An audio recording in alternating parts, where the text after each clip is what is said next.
Let's get ready to RPG! RPG! RPG! RPG! RPG! RPG! Hello, everyone, and welcome to the Knights of Last Call. My name is Derek Melinda, welcoming you back to another live stream, and hoping you are all doing well. So, how's everybody doing? Crazy little week we've got. I've got 1 week in exile as I contemplate my navel, as I try to figure out what the heck I'm going to do with no job. And yeah, one of the options, if you will, available to me is, I don't know, maybe messing around with this a little bit. I don't know. You know, it started as a meme, of course, and a joke, as most things do here at Knights of Last Call. But I've been really happy that people have been enjoying the discussion around dungeons. The first episode got a nice little bit of traction, and so yeah, maybe we'll keep going with this. And then we had a Patreon poll this week on Tuesday, or before Tuesday's stream, and the number one winner was Derek Gets to Pick. So I decided to talk about Story Path System because that's one that's been on my back burner for a while, as a favor, I suppose, but one of our long-term patrons and moderators, Damien, had been asking for that for a long time. But the second place winner, very close, was to do another follow-up to Project Shadowdeep. Which do I have a? Let me see if I have an icon for that. I don't think I do. Maybe I do. Let me see if I do. I probably do. Maybe not.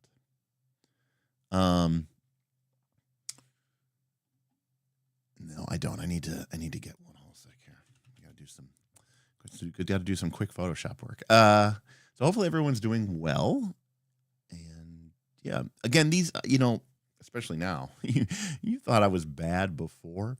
You know, in theory, I have nothing but time. I could stream 3, 4, 5 times a week. So now I feel even less pressure to, you know, get things done, because now I can just be like, well, you know, it's fine if we just pontificate and we go off of the topic and we get onto some crazy random tangent, because, you know, we always got time. We got time for more. So deep. All right. Let me get this going. But in theory, and the reason why I bring that up is because, you know, I do want to use this time to figure stuff out. But you know, at the same time, it's still me. We're still going to be going ahead and doing go ahead and do that. Hey, we start off strong with the $25 from our friend Karama. Karama says NR Season 3, NRS3. NR Season 3 hype. It's finally almost here for real this time, and I have already filled the general chat with my snark. Yeah, so Karama, very excited. Just seen a ton of people come out and sign up just in the last day, and rejoin the Patreon in the hopes of playing. So what Karama is referring to, of course, is we are kicking off Season 3 of our Northern Reaches mega campaign, and I'm pretty confident. I think this is going to be pretty much the best one ever, and really excited for that. This, of course, uses Pathfinder 2nd Edition, but it's got its own variety of house rules and stuff like that. And we only did an internal launch, so we only talked to patrons, and people who are members of our Patreon, even if you're just a free member. Next week, we're going to be doing sort of a kind of a hype build-up. I'm going to try to get a little bit of a promo video out there. And then hopefully Thursday, we're going to have some people on just to talk about Northern Reaches, to talk about the history, about how we got to this point, about how this game is different from Pathfinder 2, because there are some changes, you know, that we have introduced throughout the course of, 40 years of doing this. But also how the players and the GMs have changed the environment. It's been my experience. I don't want to get off on the super tangent, but Karama brought it up, and I think it's a good point, which is, I've seen a lot of Western Reaches games. Now, to be clear, what Ben Robbins was referring to when he referred to Western Reaches was this idea of a single DM running a campaign for multiple different independent players and groups. This is the way that Gary Gygax did it back in the 70s. And the term has sort of evolved to sort of mean something a bit different in the modern context, Today, Modern Reaches sort of basically means multiple GMs kind of all running their own campaign, more or less, in a kind of pseudo shared world. And then the players can use their PCs in one GM's campaign and they can use them in another GM's campaign. Northern Reaches isn't really like that. Northern Reaches is more like the original version of the Reaches, of the Western Marches, which is it's a shared world. It's a persistent world. It's a world in which everyone can influence each other. These aren't just independent campaigns in a closet somewhere that are doing their, own thing. Yeah, I'm sorry. You're right.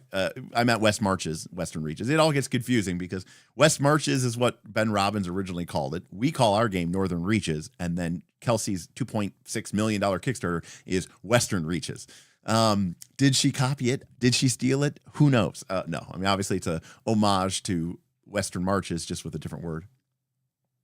Any case, what we really take pride on with this game system is having an active and engaged set of what we kind of call, we used to call them overlords, and it used to be like me and Bob. But now we have our GM council, and that's because we've been playing this game for so long that some of our players, some of our best GMs, have basically become experts on the game, more so than we are. So the GM council acts as sort of a unifying force that allows the GMs to work together to create a completely shared experience where the events of one person's adventure and their successes or their failures can influence everybody else, can influence the world, can influence the kind of changes that happen to the world. And as the game proceeds forward throughout a season, it's very diegetic. It starts off maybe kind of boilerplate, relatively speaking, Pathfinder 2, but by the time we get to the end of the season, you might have crazy custom house rules that have been enacted, not because some GM thought to, but because players worked to accomplish some goal. The players got together and drove out the orcs from the Bloodlands. And now the threat of the orcs is over. And as a result, this change has happened to the city. These new opportunities are available. Even sometimes, massive changes to the rules of the game. But they're not done capriciously, and they're not done with, just GM, fiat. They're done because the players are seeking that objective or that goal, or because the GM or the GM council thought it would be interesting to place this challenge before the player base and say, how are you all going to react to this set of circumstances? Are you going to support the new Fey Lord in the Jagged Pine Forest, or are you going to work to oppose him? And what will be the result if you do or don't? And that's what makes the game so interesting and so compelling, because it feels a bit more like a personal campaign, that you just play with your 4 or 5 friends and your single GM, but it's played with 50 or more people. So it's a really interesting experience, and we've learned a lot over the course of the years. And Karamo was saying I've already filled the general chat with my snark, because we have players who some people take it very seriously, some people take it less seriously. Some people try to exploit the rules in every way possible, and sometimes we have to make changes because they were too effective. Like in season 2, there was this famous set of extra dimensional adventuring called The Ways, which was kind of based off of depth crawls from like Gardens of Yin, Stygian Library, particularly Stygian Library. And there was kind of an exploit in it and gave you way too much experience points. We had to fix it. And, we tried to make the game somewhat balanced. But anyways, thank you, Karma. Very excited for it. And again, the official launch date for this is April 21st, Monday. So next week is going to be sort of our public announcement, and we're going to get people on board and online. I'm really hoping, fingers crossed, that we can get, somewhere close to 75 or more active players. Actually, the big problem we have with Knights of the Last Call is we don't have enough players. We have a lot of people who want to be GMs, but we don't always have enough people who want to be players. So, in some ways, I mean, granted, we want people to GM. If you come in, you could be a GM and a player. In fact, you get really nice rewards for your PC if you GM as a sort of a thank you. But anyways, yeah, more to be talked about, but it did launch internally this week, and I'm really excited by the reaction that we're getting so far. So, but thank you, Karma. I know that was kind of a long diatribe, but Karma excited, threw down $25. I appreciate it. By the way, no real tip goals or true super chat goals. We hit them on Tuesday, so this is just showing some love and for the channel and for me, and I appreciate you. Stan, what's up? Good to see you. Thank you for your comments and your kudos. I appreciate it in the comments. Sunhawk is listening at work. Well, awesome, Sunhawk. Oh, you're on your vacation, so you're watching live for the first time. Okay, Stan. I mean, I didn't realize you never made it to a live stream. So, yeah, 1.75x is definitely the way to go. I mean, I'm a 2x guy myself, but I don't begrudge anybody doing a 1.75x. Sean is working. That's all right, Sean. Catch the VOD. Sketchosaurus is enjoying our Rise of the Rune Lords playthrough. I know I've been seeing your comments, Sketchosaurus Rex. Just FYI, you may not like the ending. Just giving you that heads up. Just letting you know. It's a little bit of a drama. It's a little bit of a controversial ending. Thanks, Hides His Eyes. Glad you're here. And I love Megadungeons too. Shadram is going to be lurking. Fantastic. Thank you, Shadram. All right, it's 9 a.m. for you. All right, sick. That's awesome. That's awesome, More. Again, ask questions. Make sure to be active. That's the only thing I can tell people. A lot of people are used to playing RPGs very passively. You just do what the GM tells you to do. You just follow the next breadcrumb. You just hop on the railroad and you follow it. Northern Reaches is really about players wanting to do something, talking to their fellow players, talking to their fellow GMs, and saying, how do we make this happen? I've always wanted to see this happen. Pathfinder PG. Yes, the mega campaign is available to anyone who is a champion tier or higher. So we have several tiers at Night's Last Call. Champion tier is sort of our, we have a Squire tier, but it was kind of an introductory tier. We don't really offer it anymore, but Knight is our base tier at $5. Champion tier is $10, and that is what you need to access our mega campaign. Yeah. We call it jokingly an MMOV TTRPG, right? So it's a massively multiplayer online virtual tabletop role-playing game. Yes. Southern Beaches was a different kind of, it was awesome. Right? We didn't have season 3 last year because there were scheduling problems and we had some launch problems. We ended up having Southern Beaches as just sort of like hey, let's throw something out there just for fun, just for lulz. And it still ended up being, with very little planning, very little rules, very little oversight. But it still ended up being awesome because, when the player group is awesome, when the GMs are awesome, you get good results. Mike, we're damn glad that you're here as well. See that you joined the adventure, Mike. Appreciate that. I saw that right at the end of the last session. Cheers, everybody.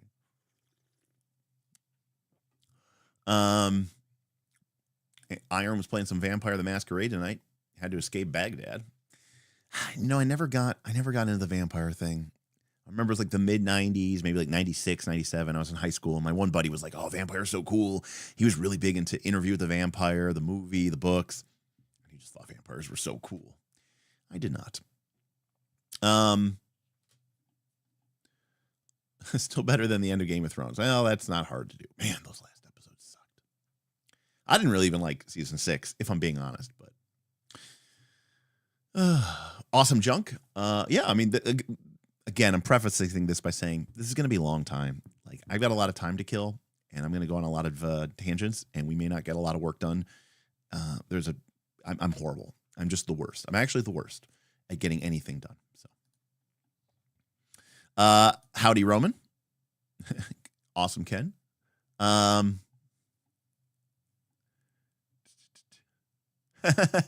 It was a great time. Karen, talking about Southern Beaches, and now it's time to work back expectations towards normal Northern Reaches instead of Southern Beaches. Southern Beaches was definitely, all the wheels, fell off. And purposely so, because not to go off on a tangent again, and we can talk about this next week, but Northern Reaches has some bias in it, which is my idea of what I would want a D&D campaign to be like, and that doesn't always that sometimes clashes with what other people want, and sometimes what even the Pathfinder 2nd Edition game engine wants. And so Southern Beaches was sort of my way of saying, look, my hands are off the wheel. You guys go do whatever it is, whatever craziness stuff you want to do. So if you guys want to go save beached whales, if you want to have a volleyball tournament using Pathfinder 2 rules, if you want to be a half orca centaur, go for it. Go cuts.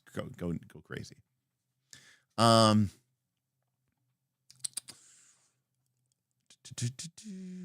I have basically played no video games, Junk. So I'm assuming it's a video game. Is that where is Bloodlines a video game? I haven't pretty much played a video game since like 2008. Probably. Like the last new video game I played was like Warhammer Total War 2 or Total War Warhammer 2, which really doesn't count because the Total War series has been out since like, I don't know, the early 2000s. I didn't even play the third one yet. So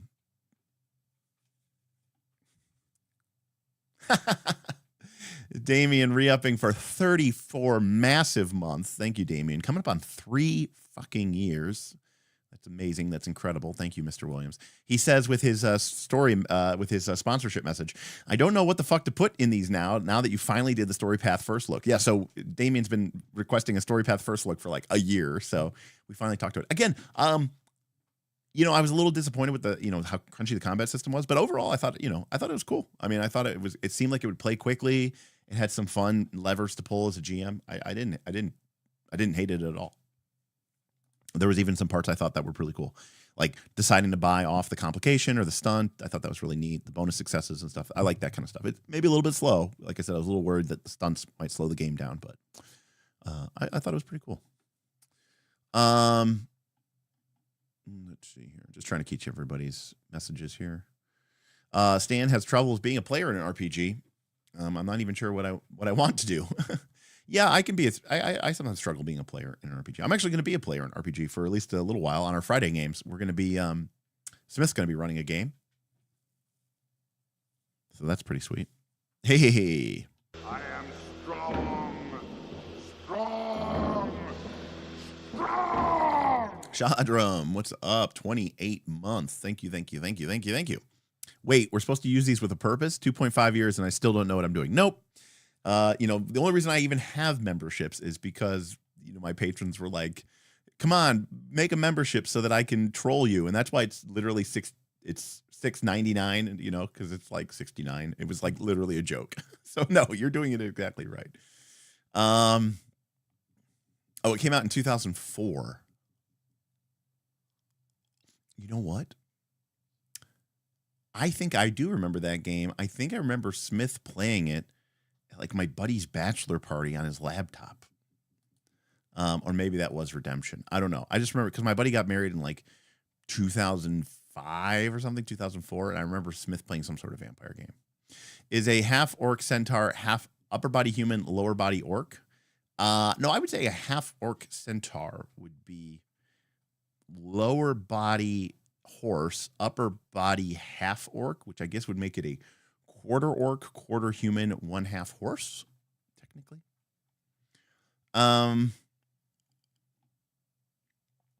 Werewolf the Apocalypse or Mage the Ascension. I never played Werewolf the Apocalypse. I never played Mage the Ascension. I played a little bit of Vampire the Masquerade, and I played a little bit of Hunter the Reckoning. And I think that was it. Jackal says, KLC Discord has the best PF2 players in the world. I mean, they take it pretty seriously. I mean, there's some good players out there and people who want to have fun with it. It's Dromar now. Don't be an orcist, Derek. Sure. Is that a Pathfinder 2 thing? Because I don't think they're called orcs anywhere else. Or I think they're still called orcs everywhere else. Okay. Well, looks like we got caught up there. Sebastian says it's all awesome. Sean confirming it is a quarter centaur. No, now it's even more confusing. Mage was your first RPG ever. Yes, the reason for membership is so that you can do the whiteboard emoji. All right.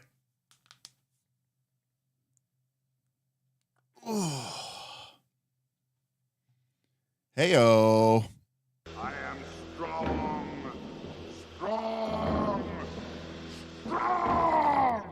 Pathfinder PhD, welcome to the adventure.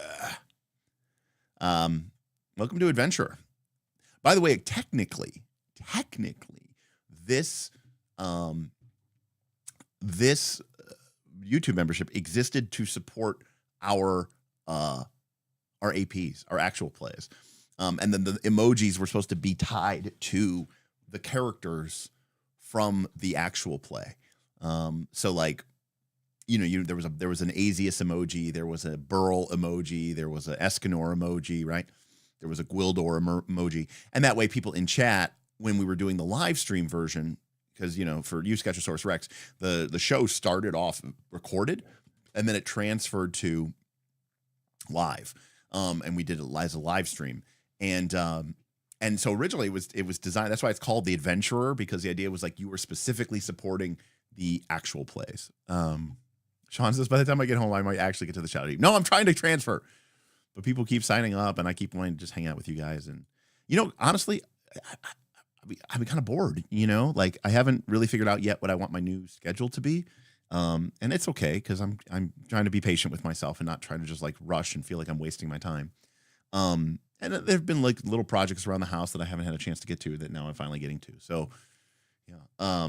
But I've been kind of bored, so I kind of really look forward to these streams and get a chance to talk to you. But it should be a pretty busy weekend. It's stream tonight. Tomorrow, Friday, game night.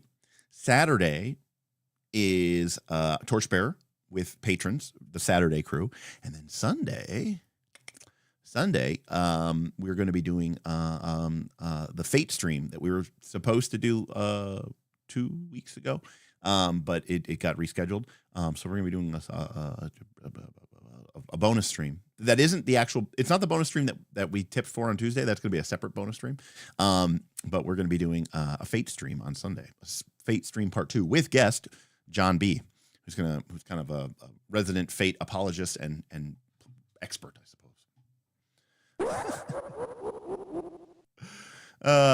The self-confessed cynic asking 5e when? I don't know 5e. Someone in my comments said something like they said let me see if I can find this comment. Not like it wasn't a bad comment or anything like that. I'm not like calling them out or something. But they said 5e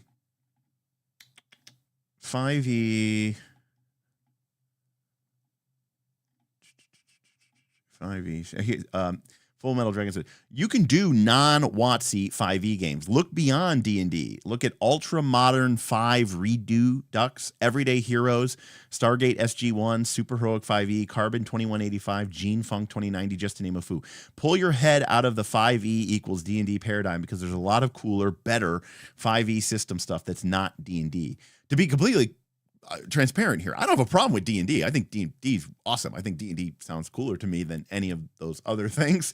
The problem is just that I don't know 5e, and I don't know that like there's a lot of things that I could add to the conversation that haven't already been discussed ad infinitum over the last 10 plus years. So not to mention the fact that a new edition just came out, and like I'm not playing it, so I don't know what changes. Whenever I look at 2024, I'm like, oh, this is really neat. I'm glad they changed this. They're like, dude, they changed that 8 years ago when they released Xanathars or Tasha's, and I go, oh, okay, I didn't know. So I'm kind of like I'm like the total noob for this. Do one of those subathons where you stream nonstop for 5 days. Well, Shadram, I am going to finally get my like a Twitch account set up so that we can like maybe dual cast stream on that. And especially if I'm going to be doing like my video game, I do want to play Final Fantasy 1. And I was kind of hesitant to do it because I was like, when am I ever going to have the time to replay Final Fantasy 1? Because I used to replay Final Fantasy 1 like once every year or two.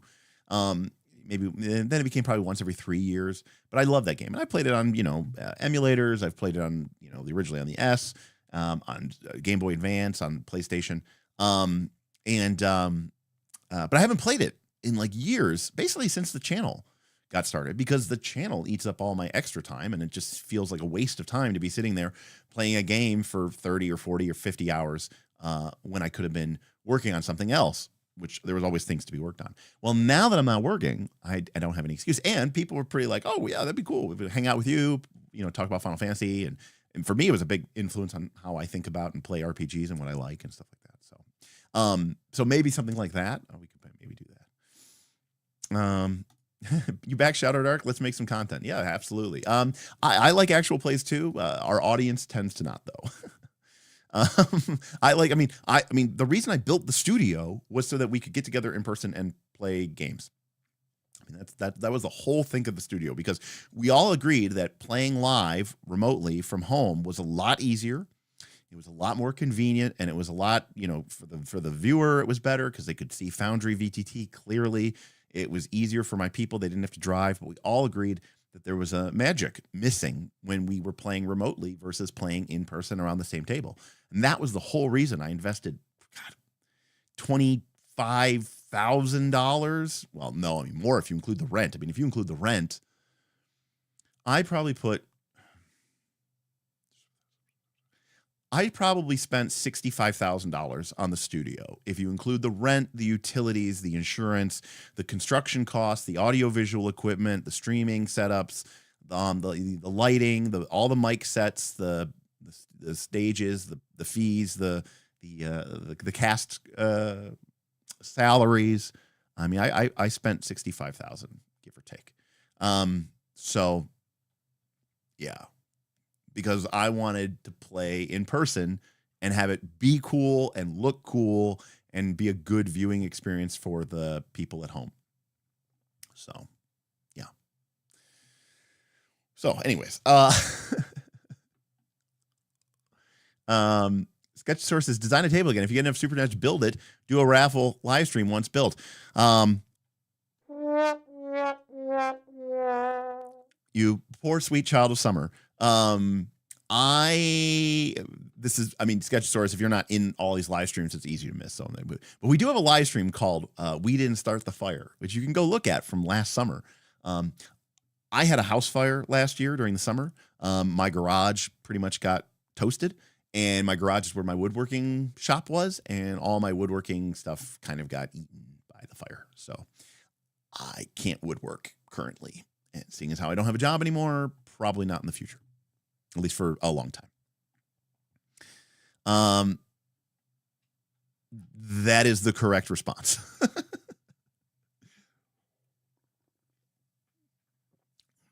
Damien says, I'll give you my Prime sub every month on Twitch. I never use the damn thing. I mean, that's another thing. I mean, a lot of people are like, Derek, why don't you have, this thing? So, why don't you do that? Self-confessed Shadowdark. Yes, Shadowdark. Derek, if you're bored, do you want to run Descent on TTS? I mean, maybe. I mean, I like board games. I'd love to run more. I want to run more games of Oath and Arcs, which now that I have the time to do that, I definitely want to do that. Hides his Eyes would love to watch a Final Fantasy 1 stream. And yes, it took me getting fired to finally multicast to Twitch. That is accurate. That is actually accurate. Well, because number one, if I go into Twitch, maybe I can grow the audience a little bit, which is cool. Number two, I finally have the time to kind of like look into it and like figure out how to do it well. But number three, at least a couple 100 people are like, I have an Amazon Prime sub. I don't use my Prime Twitch sub every month. It's like $2 to you. I mean, will I take an extra $500 or $600 a month right now? Yeah, I just lost, I just lost the primary source of my income. So,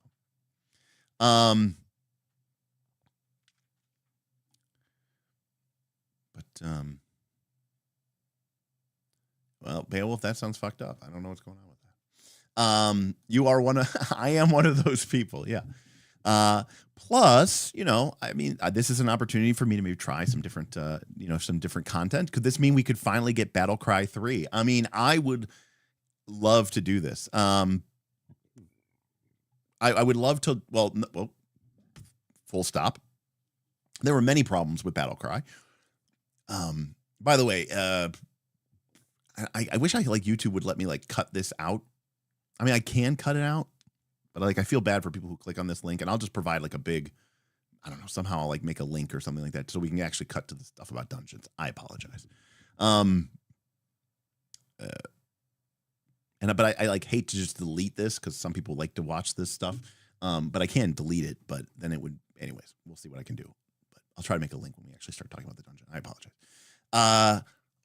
One of the biggest problems that we have with Battlecry, amongst me being terrible, is that it was all done in cascading style sheets. It was all done using markup, using this PF2 markup generator, and none of us had the time or the inclination to learn how to use InDesign. I now have the time and inclination to learn how to use InDesign, so that jumps over a big hurdle.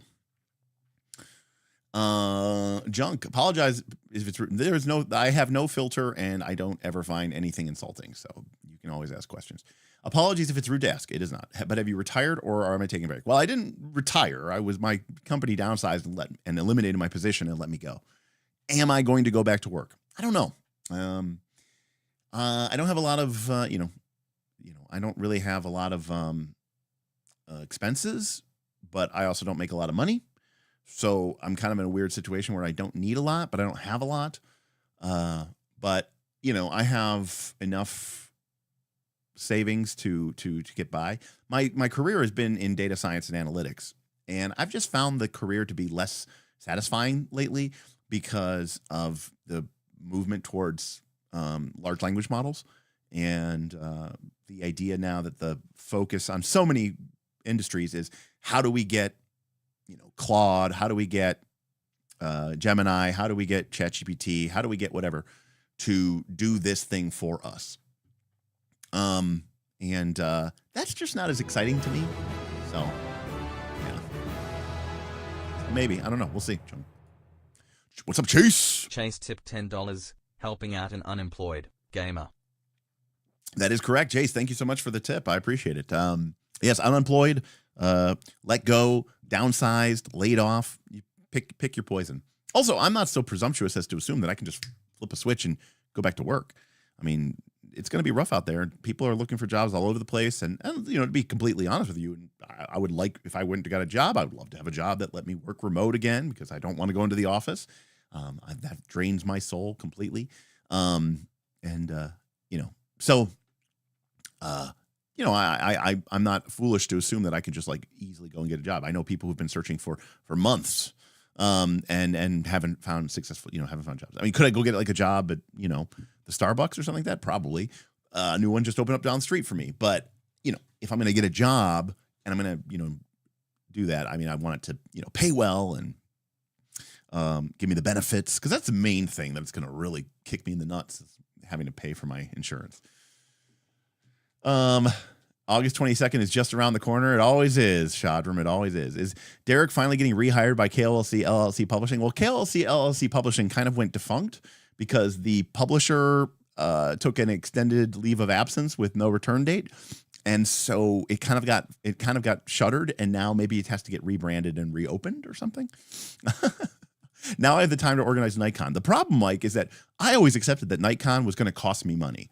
Even if I charged $300 a badge, I estimated that I was going to eat $10,000, out of pocket just to get it done and get it done to the standards that I expect for my con.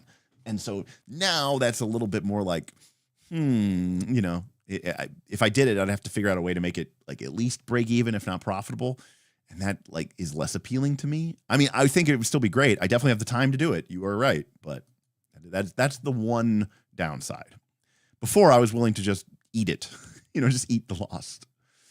Non-jokey suggestion, go into game consulting. Well, I'm doing a little bit of game consulting with one individual, a patron who has his own game company, and he's been meeting with me a couple times. And me sharing his my thoughts on his stuff, and that's been pretty fun. It's still a little weird for me because mostly what I do is shit on things and tell people why I think they're bad, but I guess that's valuable to some people.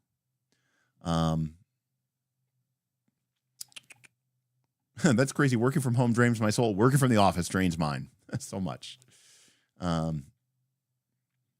Runeforge says, hey, Derek. Hey, what's up? Sorry to hear about your situation. Thank you. I'm in a similar one. Okay. Right down to the frustration with the current state of data analytics.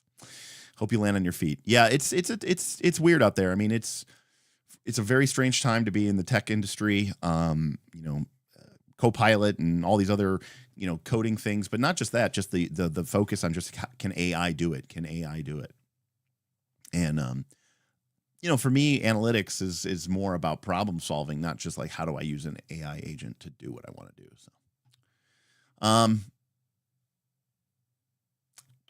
So, some people like to be shit on, I guess. It's true, Junk Bucket. There's a whole thing for that. So, all right. So, Project Shadowdeep.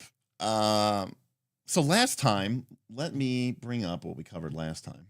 Now, again, remember, there's no It's not like I have some manual here that I'm following and that like we can just easily, you know, go off of. But so last time that we were here, we kind of outlined or outlaid this idea of a bottom-up design for a Megadungeon.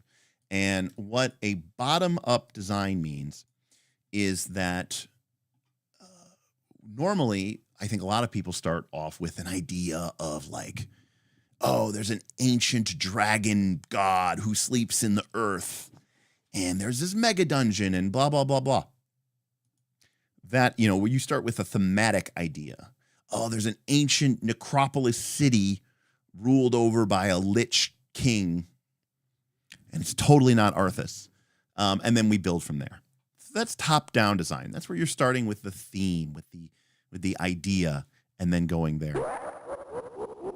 But what bottom-up design is starting mechanically. How do we make this mechanically interesting? We'll add the theme and we'll add the elements later. Now, that doesn't mean that they're not important. They are very important. It's just we're starting with the structural elements first. Well, super chat on the way out. Have to get to work, but have fun and best of luck, Duder. Well, thank you, Vin. And of course, Vin, you know, 3 a.m. stream for me. What is that? Like 5, 6 p.m. for you? You let me know, buddy. I mean, we can make it happen. I love having you on, and we always have good conversation. We don't even have to have a topic, buddy. It could just be Vin and Derek, and we'll just shoot the shit for 2 or 3 hours, and I think I would enjoy that. So thank you so much for that. So have fun at work. I am not envious of you. People would watch. I mean, Jonas, my thing is, I don't. If I made decisions based off of what people would watch, this channel would look very, very, very different. An oceanic stream, yes. I don't listen. Time is meaningless to me now. So, what was that blue smudge that goes straight to level 3B4? Oh, this right here. Well, this is actually supposed to be to something different. You know, that's supposed to be like over there. The idea of this was that like we were joking around, like what if level 4 was like a so-called water level, right? Like a flooded level, and that this was like some sort of lake that could access level 4 via an underground stream. And Shadram is answering the question for it. I should be working, but RPG. That's right. RPG! RPG! RPG! RPG! RPG! Mark is speaking the truth. I do not want popular streams. So in any case, this is a bottom-up design. So this is where I'm talking about. So in terms of houses, think of it this way. The way that I think a lot of people design a dungeon or design an adventure is they start with like, what color are the cabinets going to be? And what kind of wood are we going to use for the hardwood floors? Or what kind of, are we going to use hardwood floors? Are we going to have carpet? What wallpaper should we use? What are we going to use? What color is the trim going to be? Are we going to use a Cape Cod, or are we going to have a colonial style? That's how most people design it. They start with the dressing, the theme. My design starts with structural elements. How many bedrooms are there? How many bathrooms are there? I don't care what the decor looks like. I'm talking functionality. Is the kitchen set up in the right location to be at the center of the house? Do we want a bedroom on the first floor? Do we want or do we want all the bedrooms upstairs? How many bathrooms? Do we want a bathroom in the basement? Do we want a basement? You know, what's the structure of the land, right? So I'm thinking from a perspective of structural elements first, and then we can add theme into it. Now, don't get me wrong, right? A house that's just literally a layout and has no, design and has no aesthetic is not a nice place to live either. So they're both important. I just like starting with the nuts and bolts first. Now, you do have to be careful with this, because what you can lead to is a sort of a deleterious effect that is land-based, at least in the board game scene, which is called having your theme, what's that, pasted on. And this is where someone creates a board game because they're really interested in this mechanic. And then they just kind of go, yeah, it's about ancient Egypt, whatever, I don't know. And then they just stick an Egyptian theme on it. And you're like, yeah, this is a cool game. I like the mechanic, but this theme doesn't really seem like it's well integrated with the mechanics or structure of the game. So you do have to be careful of that. I mean, I think both have this pitfall, because if you start with just the theme and a cool idea, and I've got this awesome idea for an Egyptian themed game, and it's going to be so great because I love ancient Egypt, and I really want to like have a game that like teaches people about the progression of the different pharaonic dynasties. And you're like, that sounds really cool. And then you design it and it's beautiful and the art is great and the theme is A+, and there's so much like cool little sidebars with all this information, and like everything is really period appropriate, but the game sucks, like the mechanics suck. Well, then you also end up with a bad game too. So we do have to be somewhat aware of these things. All right. So, what then I kind of want to discuss today is how from here I'm trying to think, do I go to the whiteboard? Probably go to the whiteboard. How do we go from here and start talking about what are some of the other structural elements that we need to be thinking about? So hopefully this works. I don't know.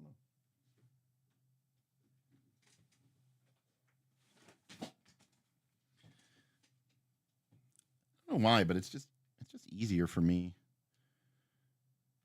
to use the whiteboard. Hopefully this turns on. There we go. Gotta find my pen. Got my pen. All right. Let me bring this over here and that over there.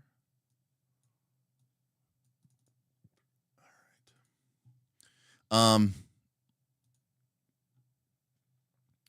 So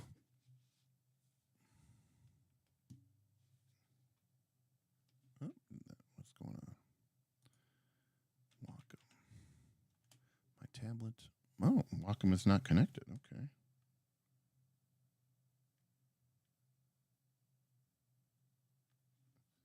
You gonna connect Wacom? There we go. All right. So we have this structure. And so, again, one of the things I talk about is like, we talk about factions. We talked about, and again, this may even get renamed depending on what we actually talk about here. But these are just me thinking mechanically about how I want to structure some of the elements of this game. So first, let's talk about factions. Now, I don't like how, I like Excalidraw a lot. But what I don't like is how it writes. It's got like an auto completeness to it. I don't know. Yeah, I don't know that I love the way that it does that. Well, maybe we'll just have to live with it. So I don't know that we're actually going to design any factions, but we could just spitball ones and kind of go from there and see what we get. But this for me is one of the most important structural elements for a Megadungeon, and that's because a Megadungeon works best when you treat it more like a hex crawl or a sandbox than you do as what most people can traditionally assume as a dungeon. In fact, I think, so is this where we add the intelligent crab faction? I mean, people were talking about there being a level 4 water level, so I mean, maybe that's where the intelligent crab people come from. I mean, to be fair, psychic intelligent crabs would be kind of old school-esque, like, I mean, that's not that far away from being a chul, right? Or chul, whatever those monsters are. I mean, that's not that big of a step up. So I think the biggest mistake that people make with dungeons, period, is they basically say like, here's the entrance to the dungeon, and you go into it, and then that's it. The key to making a dungeon interesting is that you need to, and this is going to drive me crazy. I got to actually open up. I got to go to the actual whiteboard. It's going to drive me crazy. Just the way that this thing works is very annoying. All right, there we go.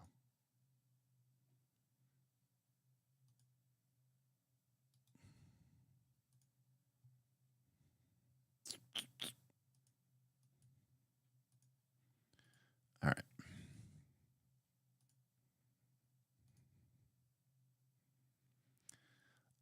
Much better. This should be better, hopefully.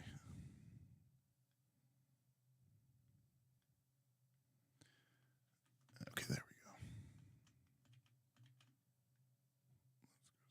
All right. We'll try this again. So, the reason why factions are so important is because they give us basically political entities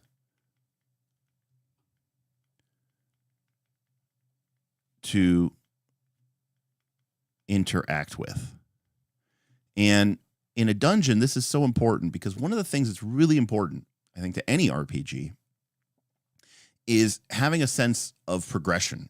And I don't just mean with your character, I mean with the characters feeling like they are making a difference, like they're changing the world, right? And that can be difficult sometimes because when you think about a normal dungeon, it's just a means to an end. It's just a series of challenges before the players get to the big bad guy and kill them. And then, the story progresses. Oh, the princess is in another castle. And there's a sense of progression that comes with that. We beat the challenges, we defeated the foes, and we moved on. But when you're playing a Megadungeon and you're going back to the same dungeon over and over again, and some people, I'm not saying this is wrong or right, but some people, will use restocking rules, and then the rooms that you cleared previously have new monsters in them. It can feel like, what are we doing here? We're not making any changes. We're not, maybe you would do physically change the dungeon occasionally. You kick down a door or blow up a wall or something. But for the most part, the way that you make the environment feel differently is by interacting with these different factions. And we've covered this before in like our dynamic random encounter table episode, where I talked about how you might have a random encounter table. Let's say this is your level 1 random encounter table, and a big chunk of the random encounter table on level 1 is like goblin related stuff, right? So there's like a small goblin patrol, like a little scout patrol. There's like a goblin war party that has a couple hobgoblins in it. There's one that has like 2 bugbear enforcers, and they all, are all part of this faction, right? The war chief, right? The great goblet, the great goobliet, the great goblin. And when the group interacts with this faction, when they kill the king, or when they drive them off, or when they make peace with them, or when they become enemies with them, that can affect, and this is just showing an example of just on a random encounter table, that might have changed the way that this random encounter area is set up. And so once let's say they've pissed these people off, well, now whenever you encounter, maybe when you encounter the goblins, they don't roll a reaction table to see if they, hold back, or do they attack? Do they negotiate? No, they just go straight to attacking. Or maybe you wipe out their rivals, and now the goblins expand to fill a larger portion of the dungeon, a larger portion of the random encounter table. It's a way of viscerally changing the play environment. You're kind of changing the rules of the dungeon in order to make it, it's not necessarily to make it better or worse, but your actions have shaped it. And I think that's what makes it, so important. Hey, we got a super chat from Whipplestein. Thank you, Whipple.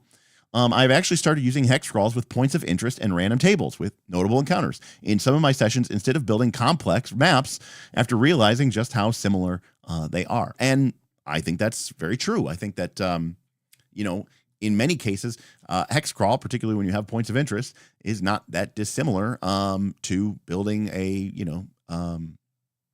super complex map because at the end of the day, you're just focusing on where where the interesting bits are and where the interesting encounters are. And I don't want to waste too much time. I mean, I've talked about this before, like in Dungeon. I mean, there's going to be the percentage that is going to be this way, but most of the time you're going to be. I don't want there to be too many empty rooms because it's just really boring. So thank you, Wolpelstein. So with factions in a dungeon, I think these are really, really important because we want to understand, at the end of the day, it's like it's not about where you work or where you live. It's about people. And that's kind of the same thing here, which is I think that factions ultimately get back to how people interact with the party and how the party interacts with this. Now, you say any GM map should just be a way to visualize where the points of interest are in relation to each other. So I'm going to not disagree with that, but I just want to be very clear that there is value in some what I will call old school maps where there's actually something to be said about the challenge of mapping the dungeon correctly and using that map as a tool, as a player tool to plan or guide your next foray or your next mission or your next plan of attack against the dungeon. Now, we've talked about on this channel before, but let me go back here. Let me go. So like, my Torchbearer campaign, right? My Torchbearer campaign has a dungeon map that looks like this. And this is just a section of it. This is where most of the groups have seen it. It's literally a point crawl. And to be fair, this works out really well with the mechanics of Torchbearer, which have very discrete mechanics for traveling between these areas. In fact, traveling into an area usually necessitates a skill test in Torchbearer, which takes time off of the grind, et cetera, et cetera. Now, I think this works really, really well for Torchbearer, where I'm not as interested. I'm interested in exploration, but I'm not as interested in. And it has its own rules for mapping. You make a cartography check as a player character to see if your player character was able to successfully make a good map. But I do enjoy there to be something to be said about creating a map and going from there. Oh, okay. My group have been fun, carefully mapping. Okay, well then, okay, good. I take back everything I said. What do you think? Question from Unfortunate. What do you think is the best way to get these changes to the dungeon across the players? Just straight up telling the players, or some sort of in-game knowledge that they can gain. I think it's a mix. I think you should conflate the fiction. So you should conflate the fiction with the mechanics. And I'll give you a really, really good example of that after I crack this window. It's raining a little bit. It's kind of warm in here. It's going to be nice.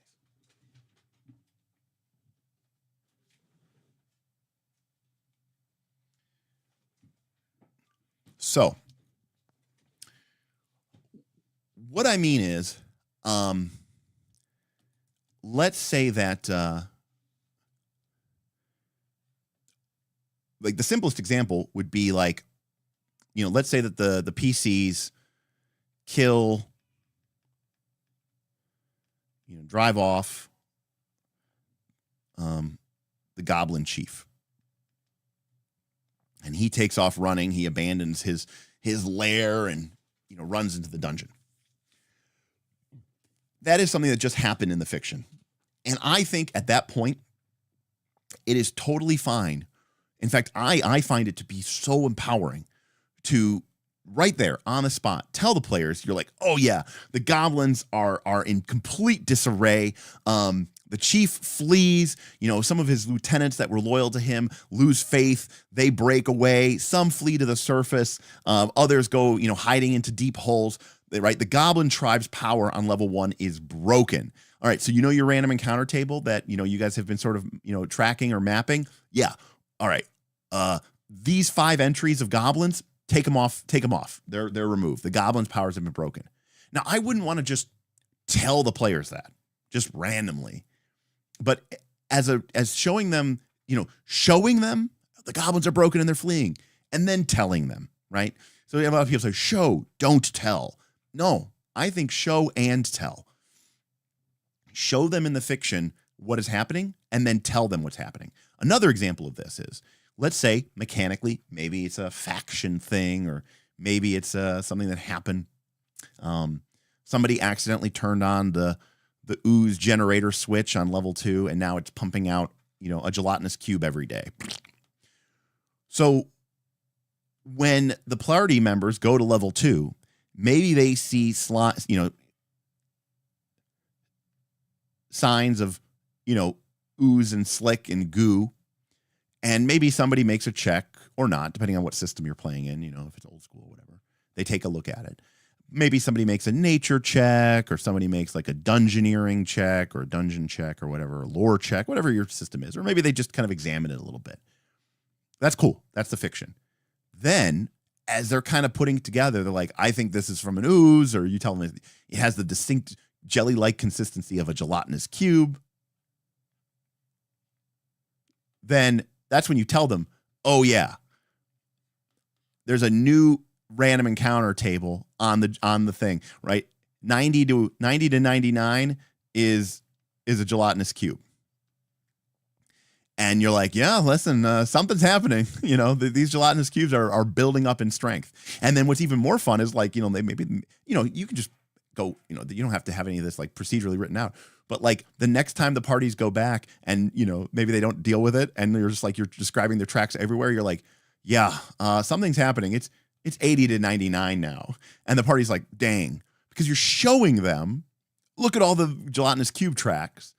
Now you're telling them. And this is the mechanical effect. And I think when you can bookend mechanics with fiction, that's where it has the strongest impact, because these are games. And we do want people to understand what's happening in the fiction of our imaginary world.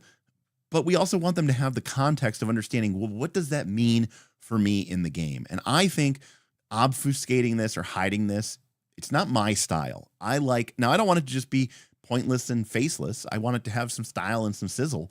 But I like presenting that information to the players and letting them, figure that stuff out. Many of my campaigns before, rangers, especially outdoors, rangers have ended up using their ability to track and, look at prints and areas to end up gaining information about what kind of creatures might exist on that region or that area's random encounter tracks.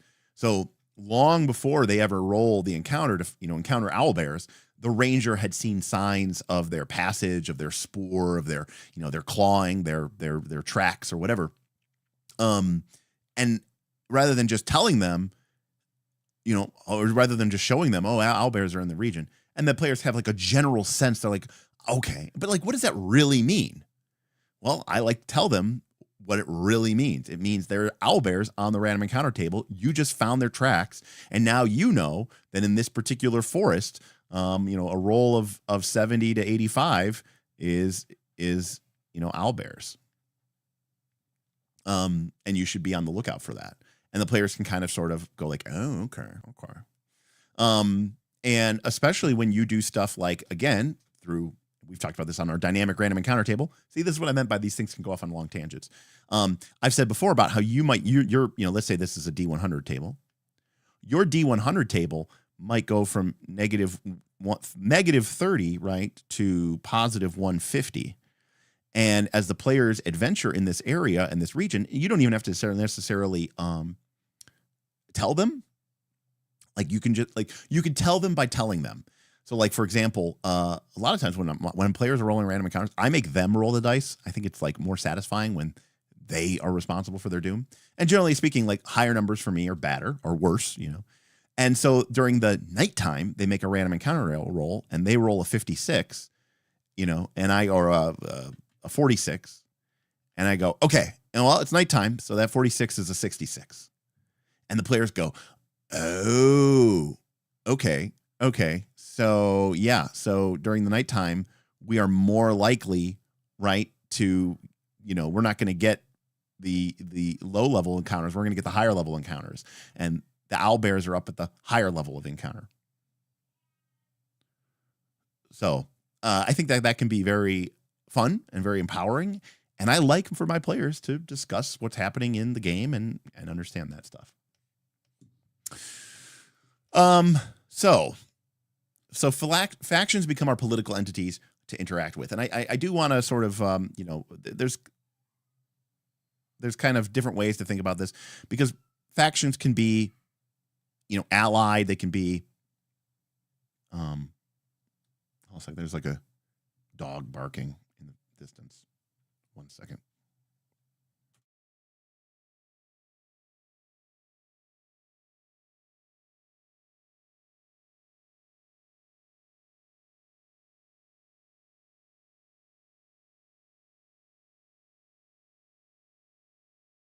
All right. So we need to think about factions, primarily from the kind of point of view of the dungeon. So let's talk about this. So first things first, I want to categorize our faction. And this isn't like a hard, this isn't like a set in stone list, but just a general way of me thinking about the types of factions that might be present in the dungeon. So the first is going to be, a surface or an external faction. And primarily this means that this is a faction which is not, basically they don't live in the dungeon. They might be, a nearby, and they might be humanoids. They might not necessarily even be monstrous. A cabal of dark cultists who are seeking something in the dungeon might represent something that is sort of an external or a surface category of faction. And traditionally, they are going to be potentially more powerful. They're going to be more prevalent, I suppose you could say, on the higher levels of the dungeon because they're closer to the surface. But at the same time, some of these factions ultimately do end up getting, can be very impactful and forceful even deeper into the dungeon. But the key thing to understand about them is that ultimately they don't really care about the dungeon itself. It's a means to an end for them. They're looking for something. They're looking to take advantage of something. They're ultimately looking to return or, go back to the surface and use the dungeon as in a way, the players are like that, right? The players don't want to like go to the dungeon and live there. They're going into the dungeon to find cool magical items and powerful magical effects. So in this way, this is basically like a version of the players, and they could be good, they could be neutral. We've talked before about the idea of, rival adventuring parties, which I think is a classic trope. And so they don't necessarily have to be 100% team evil. So second is going to be our internal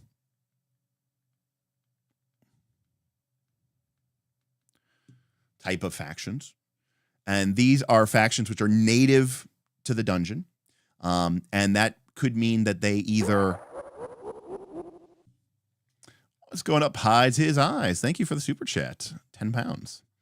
In the hex crawl setting I'm designing, I use the MTG color wheel approach to give them opposing themes. Never got into MTG, but I love the color wheel thing. Well, that's awesome. I love Magic the Gathering, and I think that using the color pie wheel is a great idea because it shows you easily, quickly, what do these factions have in common? Like, how do they align? Where do they overlap? And where might their opposition be, especially if you think about in terms of like guilds, right? The 2 pair color combinations, but you could also look in terms of shards and wedges, which are the 3 color combinations. And I think that's great. I think that's awesome and a really, really cool way of doing that. So I'm a big fan, but thank you. Beowulf says ... I don't know why Beowulf said ... but Beowulf does. Stan says, yes, color wheel is my Roman Empire. Ravenous stuff for life. Ravnica is, I'm sure what you meant. Ravnica is great. I'm really excited. Tarkir's just released. I'm really excited to get some drafts of that in. And I love Tarkir.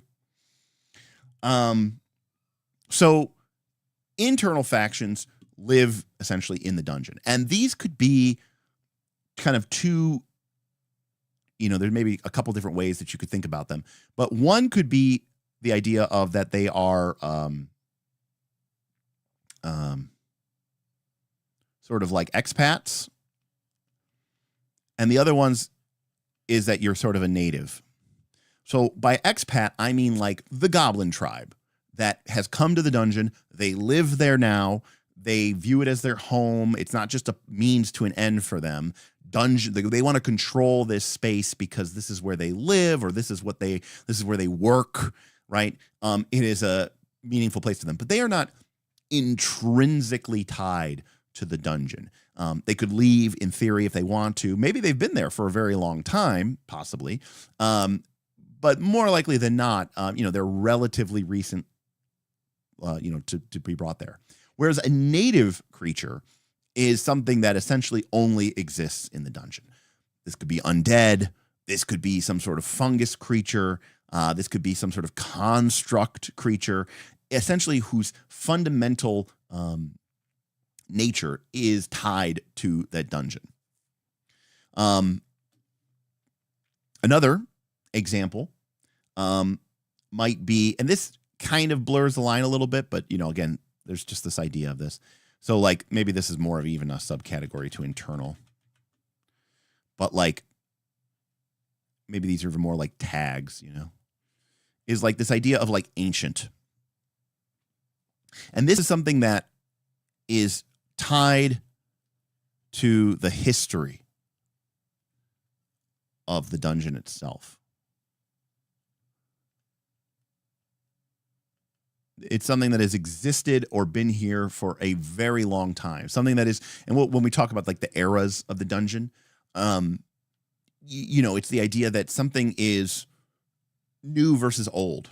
Is it something that is here now, or is it something that's been here and has always been here? And essentially is like, if anyone were to say they have ownership or rulership, it's like the rest of you just live here. This is my dungeon. That's where I think, this idea of like an ancient type faction, comes to consideration. And let's take a look at some of my notes here. So we talk about like these kind of categories of different factions. So then let's think about what we would put together when we consider sort of a faction template, right? So let's see here. This is our faction template.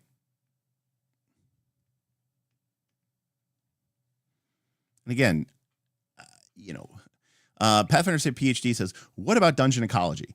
I do not care about dungeon ecology. I do not believe in Gygaxian naturalism. I don't really care about Gygaxian naturalism. Do I want to put do I want to have a vacuum sealed chamber that has not been opened in 1,000 years, and when you open it up, inside is, a hill giant with a big club? No, I don't want that. But for the most part, I don't really worry about what monsters eat, or what the creatures eat, or how they get food or air or water. I just don't really, we're playing a game where people get hit with swords and they're fine for the most part.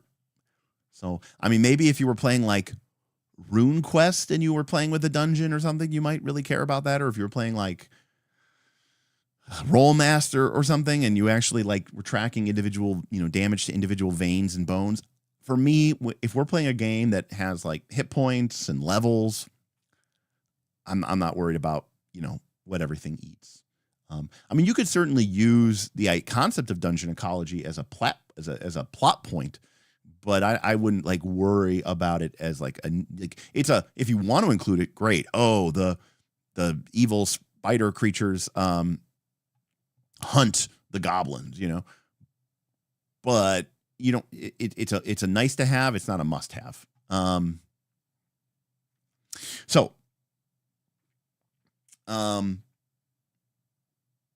anyway, so we have this idea of, right. So we have this idea of our faction template. So let's think about it. So we'd want a name. something that they call themselves, including aliases, right? So name and aliases.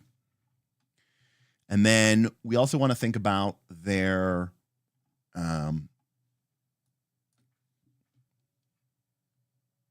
category. What kind of faction are they? And maybe this is more of a traits or more of a like a list of traits rather than just one thing. And we might have a list of this when we can finally get here. And some of this, by the way, I'm actually stealing from Fabula Ultima. When we get to there. So origin is like, where does this faction originate? Like, where do they come from? What are they trying to do? Or what are they trying to do? Like, where have they come from? And what created them, or what was sort of the reason for that, their existence? Why are they, even a thing here?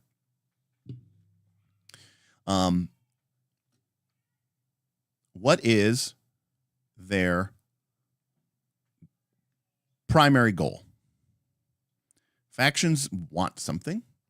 So I think writing down their goal is an important thing. But I also like this from Fabula Ultima, is writing down their theme. This can a lot of times be a lot easier, and it's a great way to understand them. So for those of you who don't understand the goals and themes, theme in Fabula Ultima means like, is your theme love or justice or hate or vengeance or survival? Theme is a way of condensing an entire faction down into one core idea. Sometimes having these, goals and themes and stuff like that, or goals and origins, can be useful and they can be very powerful. But sometimes it's very useful to just sort of boil everything down to a singular word or a singular idea that really, really works, well. And so I think that is, really important. So next, we would think about what are their procreation. Yeah, I mean, that maybe, to spread, the theme is their theme is she who spreads, right? So we got that. What else did I write down here? So leadership. What drives this faction? Who's behind it?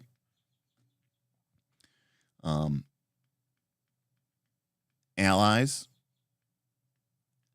enemies,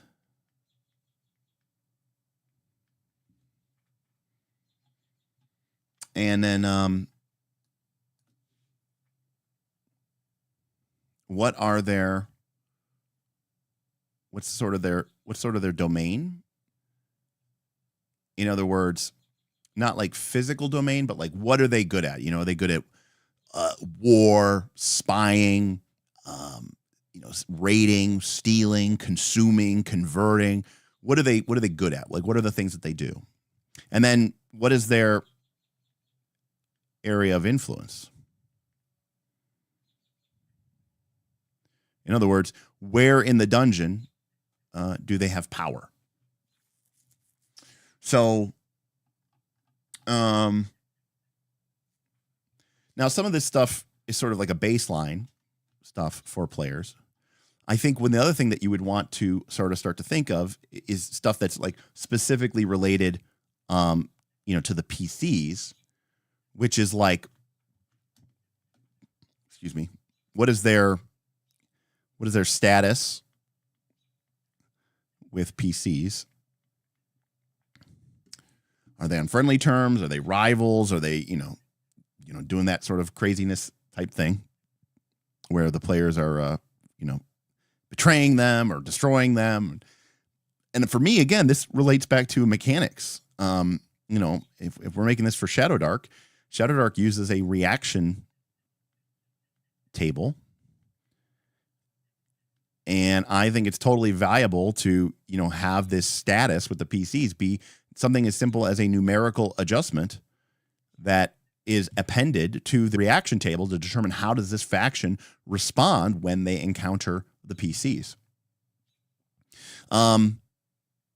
Related to sort of their goal and their theme, and again, this is stuff that you would just kind of, create and work out as you go through it, but what are their, does that lead to any adventure hooks? Are there any things that this faction would want or need to sort of interact with the players? How would they, function in that regard? And then lastly, what are the rewards or boons that this faction can offer? What can they give the players? What do they have to offer? So, this bottom section here, as we've talked about before, about, right, SWOT analysis, right, which is like your strength, your weakness, your opportunity, and your threats. And it's basically kind of the same thing here. As a faction, we want to know, what are they strong at? Like, what do they have? Like, who are their allies? What is their domain? Where do they have influence? Where are they weak? What are their enemies? What are they lacking? What do they need? What are the opportunities? Like, what adventures can they assess the party one? What can they give people? What are the rewards? What are the boons? And then the threat is, what are their, normally we think of threats are like, what are the things that could take them out? But like from a faction perspective, it's more of like, what role does this, if this faction were to achieve its goals, what would that mean for everybody else? And how would that affect the story going forward? Now, again, the whole point of this is just that these are mechanically, this is sort of the template and sort of the idea that I'm thinking of that we would want to sort of have built up or think about before we start designing, our first factions. Now, Beowulf says, have we decided what the dungeon is yet? No. Nope. Was it a tomb? No. Was it a mine? No. An abandoned drugstore. To be clear, I don't think any of those answers really would work well for a Megadungeon. And maybe that's part of the core problem for Megadungeon. We can talk about that as a side note. I thought you would need to start with what the dungeon is before you can know what the factions are or why they're. No, not necessarily. And the reason is because the dungeon will have been many things to many people over many years. Now,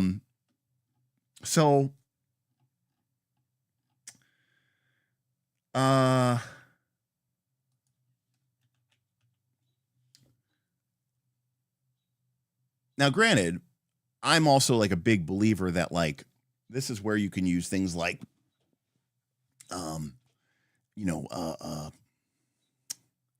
random faction designs, Tome of Adventure design and stuff like that, to come up with random ideas. And I know this seems backwards and crazy, but for me, it's oftentimes a lot easier to create some cool factions and then build the world and build the dungeon to fit them and their needs than it is to create a dungeon and then figure out what factions would populate it. Does that make sense? Because then what the dungeon needs, and what they're looking for. So let's try something out here, and we'll have the group chime in and give their thoughts here. So let's come up. I jotted this down at the coffee shop earlier today. So we have the Ember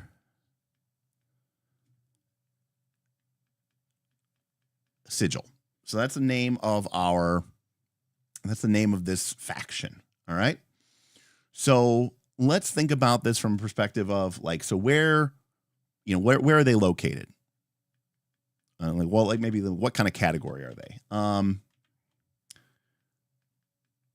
So let's say that they are external, right? So they are not a group that lives in the dungeon. They're a group that just sort of exists maybe outside of it in the surface. In fact, again, I'm just picking these categories these templates that we picked in general.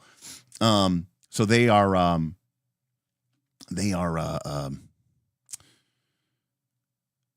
sort of area of influence is, the surface ruins above the dungeon. Remember, we've got, I don't know if I have a picture of that. Hold on a second. I have to click through 14 windows that are open. There we go.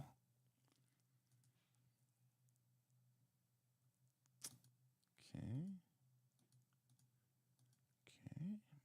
There we go.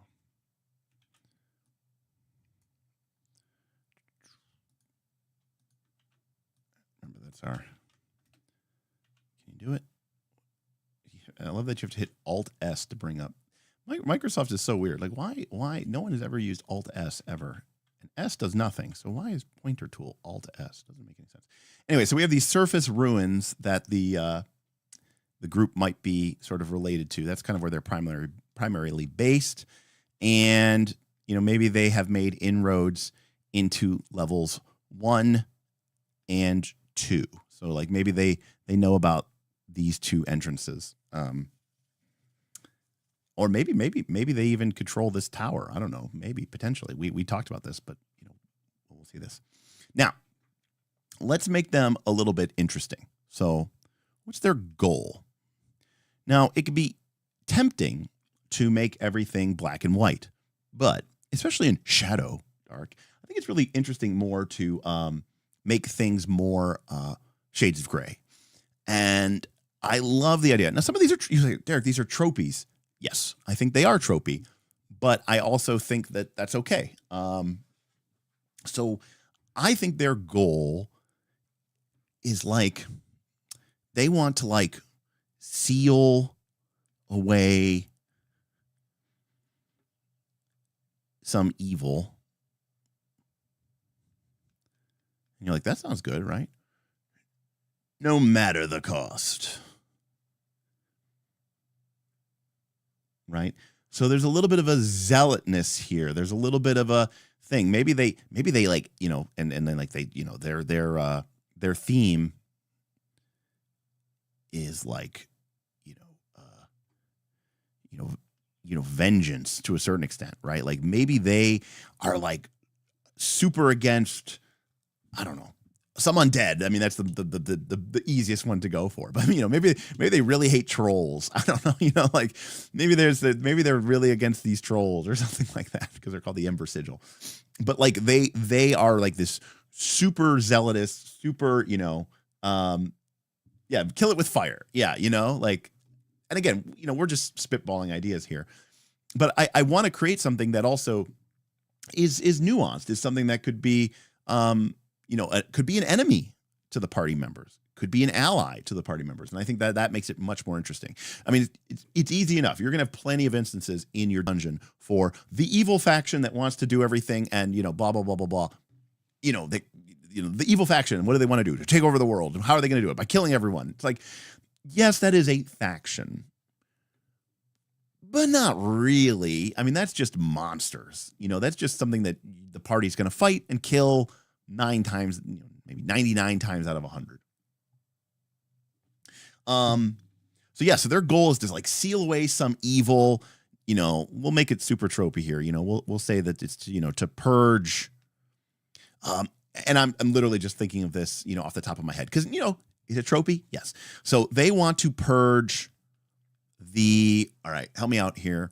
I want to create a special, unique kind of zombie. Okay, that's unique to the Shadowdeep, right? And you know, it's probably easy to call them like, you know, Shadowborn or something like that, which is, you know, very simple. I mean, we could come up with a better name, but I'm just going to call them Shadowborn just for the purpose of this. And what I'm envisioning is something like horror marking. And again, I am a product of everything that I have read and everything that I have experienced. So if everything you're like, Derek, you're just copying from 10 different things and putting it together in one. Yes.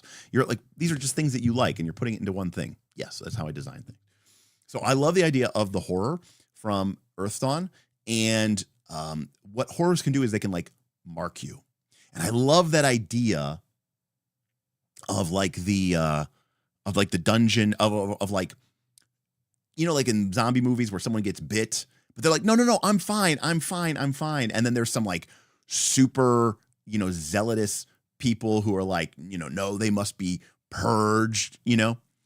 And you're like, no, I'm fine. Now, obviously in zombie movies, we know that that person is right and this person is wrong, right? Like, because they are going to turn into a zombie. But maybe we make it so it's not so black and white. But I like the idea that there's like some sort of latent evil in the dungeon. And when people go into the dungeon, when monsters go into the dungeon, sometimes they can become infected, if you will, by this touch of evil. And it's very subtle. And the Ember Sigil is here, standing vigil over the dungeon to make sure that that evil doesn't get out, right, into the outside world. Now, ideally, they would love to seal it away and purge it and end it for all time. But in the meantime, they are willing to potentially sacrifice the innocent, maybe, if it means, not letting this evil escape. So there's also sort of a shades of a little bit of like of a Shadar Logoth, right? Mashadar type thing, if you're a Wheel of Time fan.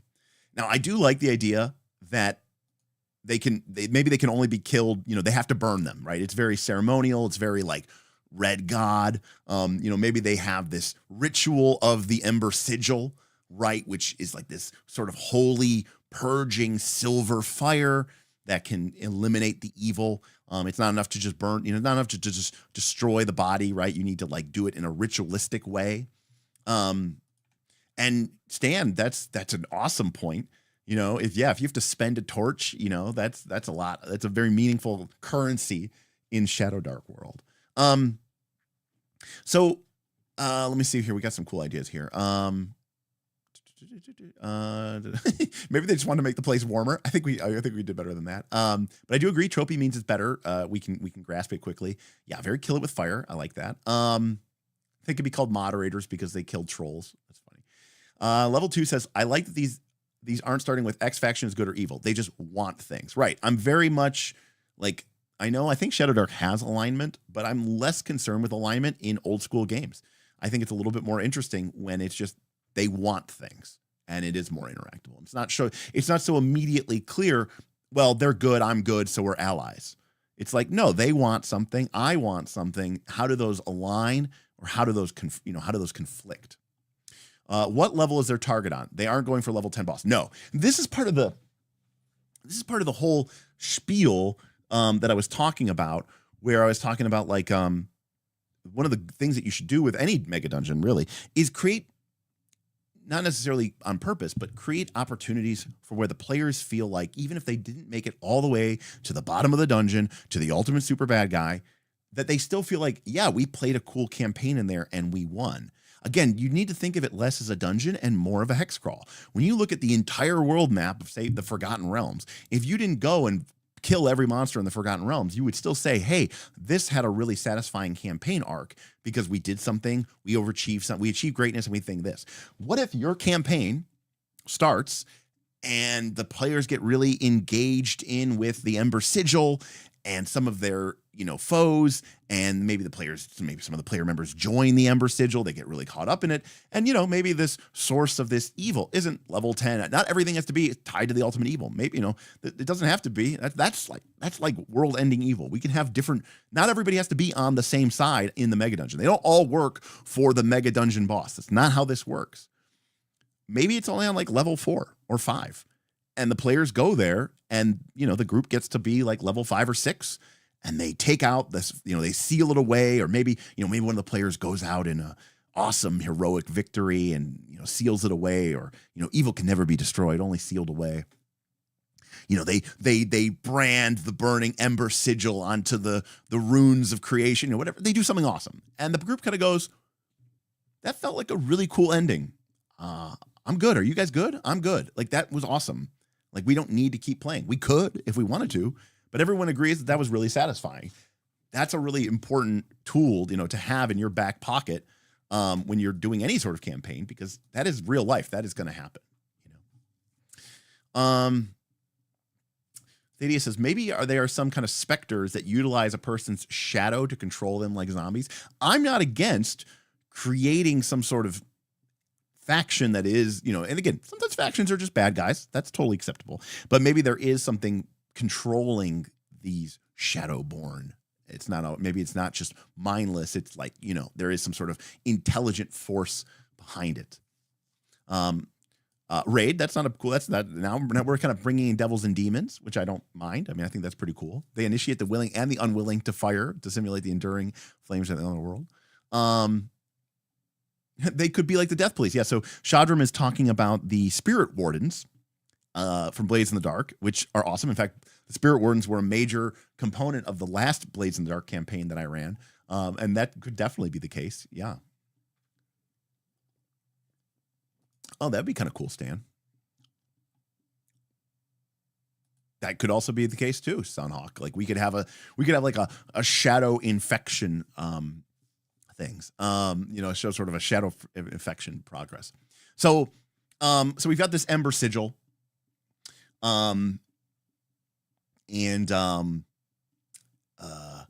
So we know what they have. We know what they're about.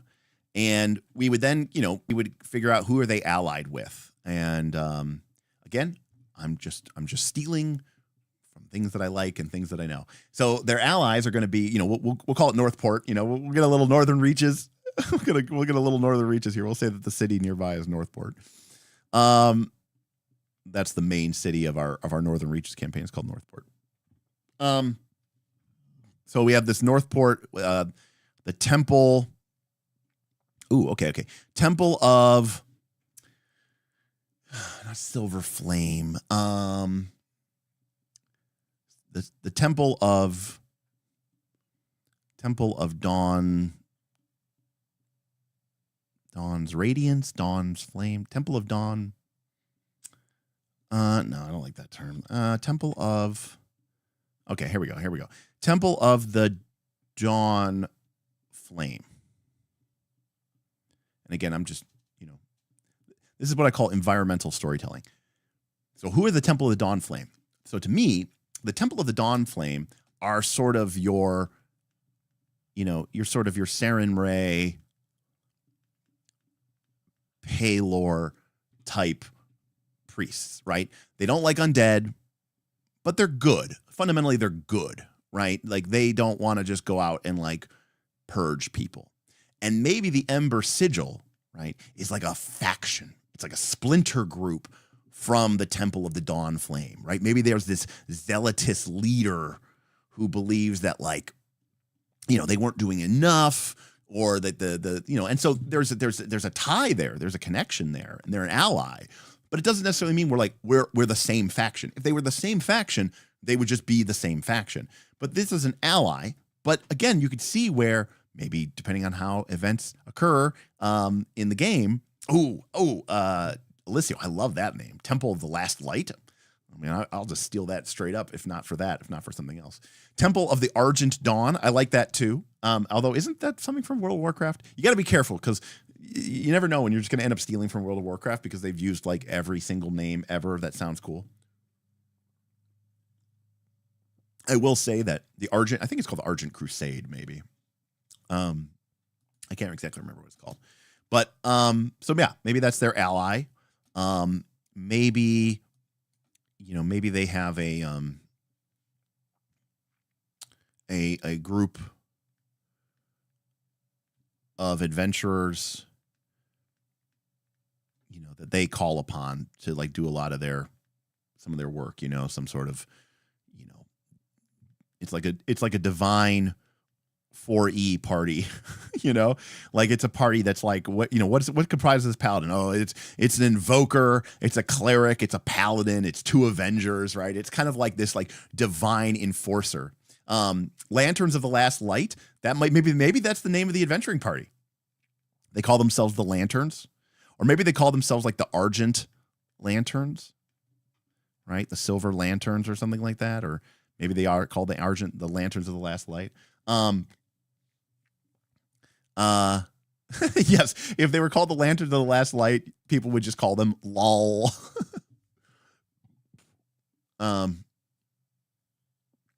I watched your microscope video recently. It sounds something Summer Smith did in that. Some dark paladin going, they are too weak to do as necessary. And High Desires, to be clear, I know exactly what you're talking about. Smith generated that because of the similarity to that was the White Cloaks. It's basically taking this idea of the White Cloaks from Wheel of Time, which is just sort of, people who want to do good, but by, by being evil. You definitely like all the more alliterative selections here. All right. So we'll go with, every time it's like, move your eraser faster to make it bigger. It's like, dude, You don't have to tell me how to use the fucking app every time I use it. It's crazy. Yes, Argent as in Argentum. I did not make the connection. Yes. So yeah, we'll call these the lanterns. The Lanterns of Last Light.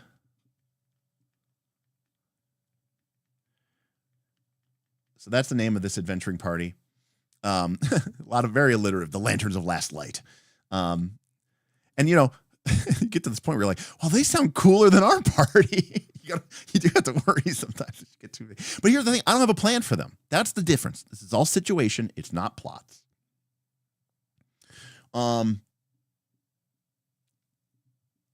You kind of want to make it work. Okay, Last Light. But that would imply Last Light is a noun. It's like a proper noun. Or should it be like the lanterns of the last light with a capital L? Is that something like, you know, like is last light this prophecy that they have? Maybe the last light or something, or like they believe that this is like, you know, it's like for them, it's like the end times. They call the end times the last light, you know, and they believe that the end times are coming and they call it the last light, you know, before the final sun, before the shadow eclipses all. So now I want to steal that town. That's a good name too. Like if you had a town like right on the edge of darkness, right? You know, in fact, oh shit, level 2 janitor. I mean, we're calling it Northport because of you know, whatever. But what if, you know, that one of the ideas of Megadungeons, one of the concepts of Megadungeons is that, you know, the dungeon is nearby, it's historical, it's well known, it's, you know, famous, it's evil. Again, if you haven't watched Wheel of Time, right? It's like Shadar Logoth. It's like this big city that everyone knows that about, and it's, you know, it's this place of evil. But then there's always a town nearby, and in some ways, it's like a boom town because it like serves as sort of a stopping off point for people who are going to adventures. Maybe it connects to other parts, you know, of the world, and it's an important town, but it's almost kind of like famous for being this jumping off point for people who are going to that. And what if, given that it's at the edge of the Shadowdeep, very much Tristram, what if the name of the town was Last Light? You know, it's kind of like an idea of like it's this town right on the edge of the Shadowdeep. But yeah, you could have the Ember guys trying to bring about the Last Light. And so now them being called the Lanterns of Last Light, literally they are, you know, they're from the town. So there you go. So they are now the Lanterns of Last Light.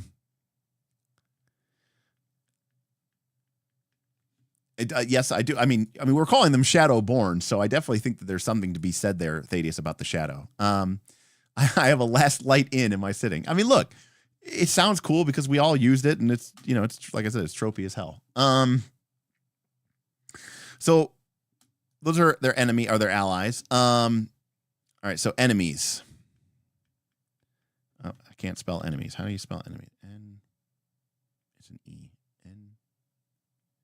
Enemies. Okay. All right. So I suppose we need to. Come up with something here. I'm literally if I had my Tome of Adventure design out, I'd probably just literally roll stuff off of it. I don't know, where's my Tome of Adventure design. Oh, there it is.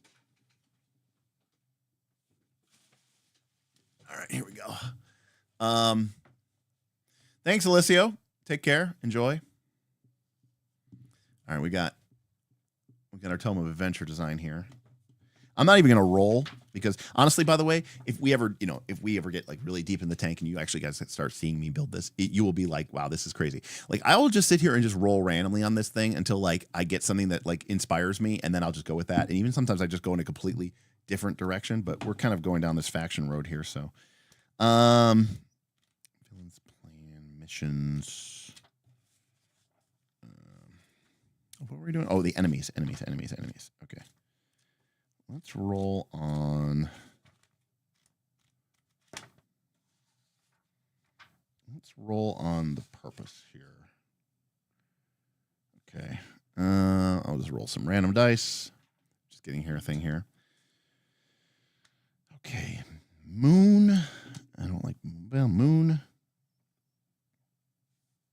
Moon court is what I rolled. Moon court. That doesn't sound good. Moon court.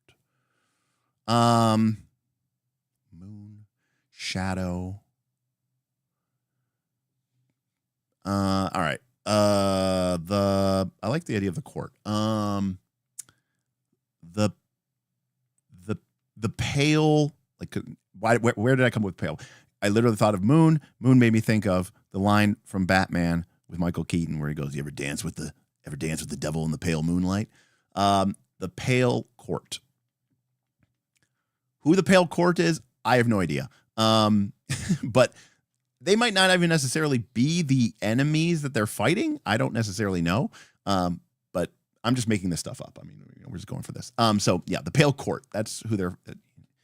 Yeah, it's just straight up Jack Nicholson who leads them.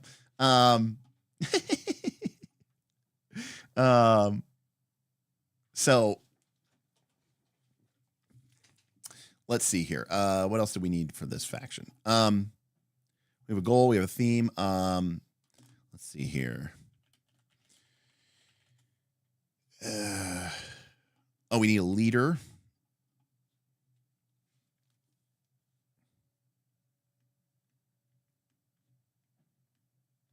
The pale court is, I don't mind that. Vampires is kind of a cool mid-level dungeon. Jackal. There's kind of a natural sort of thing there with like shadows and vampires, right? Like where there's kind of an overlap, right? Like maybe, all right, now we're going somewhere else. What if they're turning people into vampires? We know fire kills vampires, and maybe that's like really one thing. And then the whole idea is like as you become a vampire, right, your shadow starts to fade, right? And so there's this idea of like the light will show the truth, because if the light is bright enough that you would cast a shadow and you don't cast a shadow, then they know that the shadow the shadow touch has brought you in. And maybe that there's like a vampire there's some sort of vampire power base in the Shadowdeep, and they're called the Pale Court. And they're like, and this is just one faction amongst many. I don't know. We probably have, there's 10 levels. I mean, I would assume we'd have somewhere in the neighborhood of, 20 to 25 factions. And then that makes it really interesting too, because maybe the Pale Court is undoubtedly evil, but maybe the Pale Court is also at war or, struggling or battling something that's even more evil, or something that's even more dangerous. Or maybe they're holding back something that's even more problematic, like the gelatinous cube machine. So we're having fun now. So who's the leader of the Ember Sigil? Let's see here. A random. Do I have my? Let's come up with a name here. Bob. That's a good name. Got the Nomicon here. Let me see. I know I got to bring up my PDF viewer here. Okay. Let's choose a name basis for him. I don't think it would be feminine. I don't think it'd be dwarven. Let's see here. Randomly choosing a name group. Okay. There we go. D20 coming in hot. All right. We got a 10, which is Eurovisian. Yeah, I like the idea of coming up with a title too, for sure. That doesn't link. Damn. Eurovisian. Here we go. It's a relatively generic naming group when you want a generic European feel to names. Okay. So we'll roll D100. Oh shit. Somebody throw out a D100 number.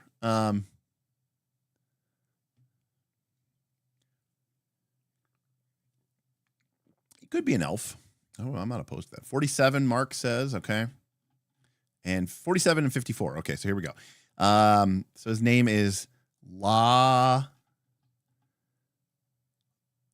Larundi, Larilta, Labaroth. I don't know if I love that. Let's see what 99 has to offer.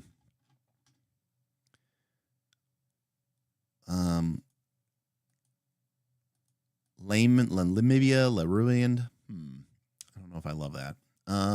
Maybe the law is the problem. 69, honest. I mean, how could we go wrong here? Ooh. Quirrell. Maybe I'll just pick something I like. I don't know. Let's see here. Call. All right. Colwyn. We'll go with Colwyn. All right. See, and again, we rolled random numbers. It's really just about being inspired until you come up with something that you like. I mean, there's no right or wrong way to do this. Where's my phone? Okay, here we go. So his name is Colwyn. And Colwyn Thorn. And we need to give him a cool name. Now, I agree with Novarus. Such a shame that Ashbringer is so closely tied to WoW. What a cool name for a leader of group called the Ember Sigil. Holy shit, that would be a fantastic name. Colwyn Thorn, the Ashbringer. But we want something that sounds, kind of,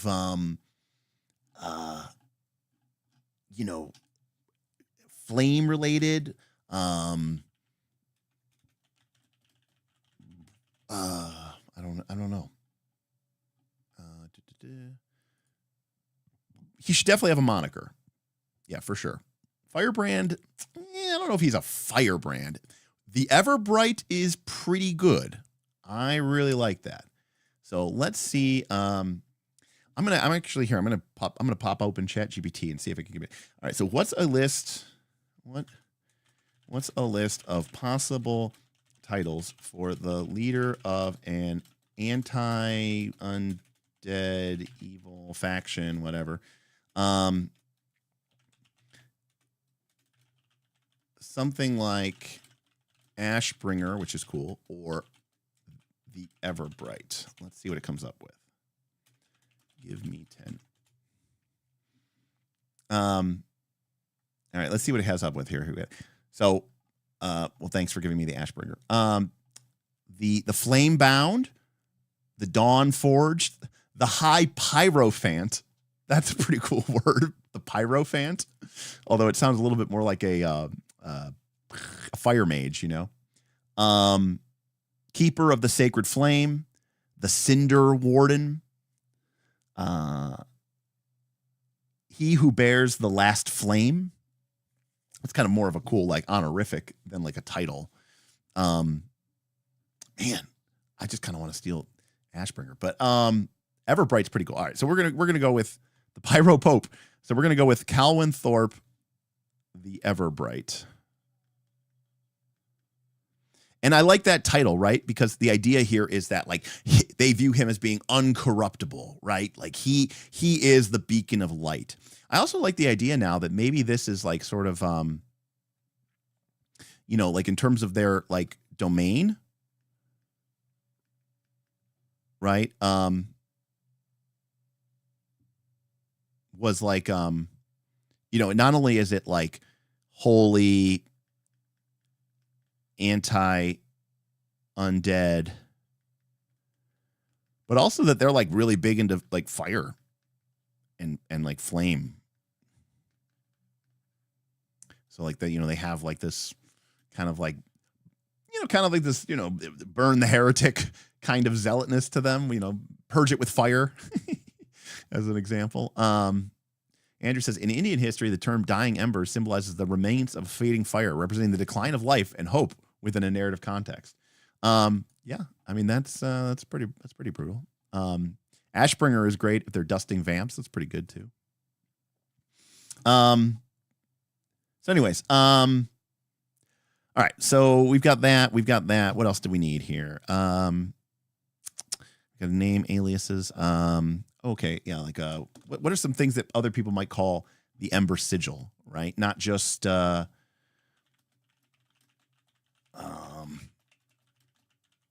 not just their friends, but also their their allies, right? So maybe we could call here like the Bright Boys. The Bernie Boys, the Coles, the Bernie Boys. Well, that's what my players would call them. Oh, there we go. Oh, I love that. Could this group be represented by a brand they burn into some part of their body? They could be known derogatorily as brands. Noverse, I love this. And I also love like the lore behind it, right? Fire is anathema to the people who are shadowborn, who are shadow touched or whatever. And they cannot, stand the touch of flame is anathema to them. And so as part of like proving that they are not touched by the shadow, they get these brands on their body to prove that. And as they kind of become more higher up in the organization, right, they get more and more of these holy brands put into their flesh. And so instead of like tattooing, and like they view them as like, right, as rites of protection, as wards against evil, but it's also kind of like a way to like prove that you're still pure. And so like maybe these higher level, more powered Embered Sigil members have like, all these brands across their body and their face and stuff like that, right? They're almost kind of like horrific to sort of, maybe behold in some ways. So yeah, I like the idea of that, like the branded or something like that, or, something to that nature. And of course, remember, we're playing in a fantasy magic game. Maybe these aren't just, it's a religious ceremony. No, maybe it really does give you some sort of protection. And it's like, yeah, exactly, Sketchosaurus Rex. It becomes like a magic tattoo. Maybe it offers you some form of protection as you get more and more of these. And maybe it only lasts for a certain long period of time. And so you have to get another one if you want to keep it. And that might be something the players are, potentially interesting in there. So, they might be, the Flameborn or,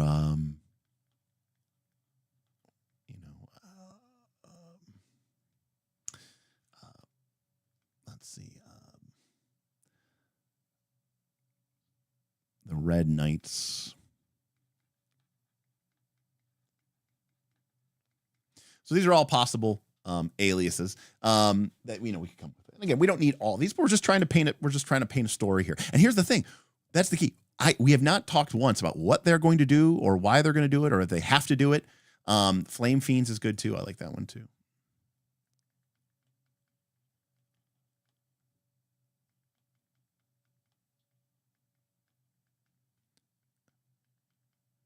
I like Tempered. They view it as, like they view it as like this like process of shaping and focusing themselves.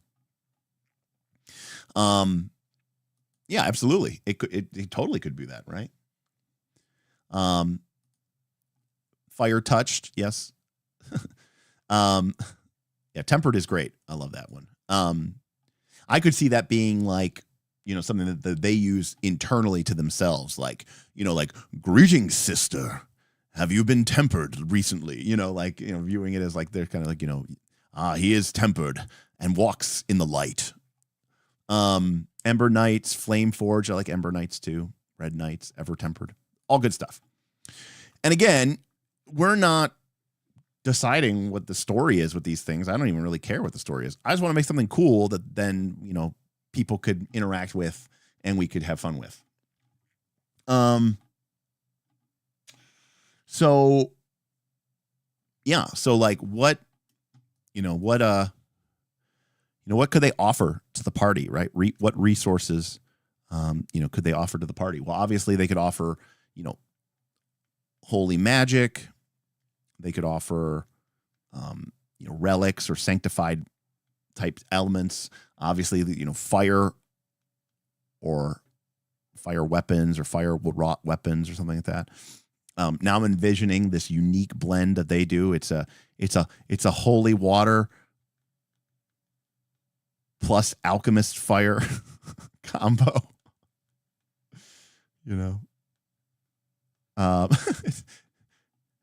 call it a Molotov cocktail. It's just yes, it's just shots of fireball. It's got a nice. They're like, and in a pinch, you can drink it when you're really drunk and you don't care how bad your liquor tastes, and it tastes like burning cinnamon. But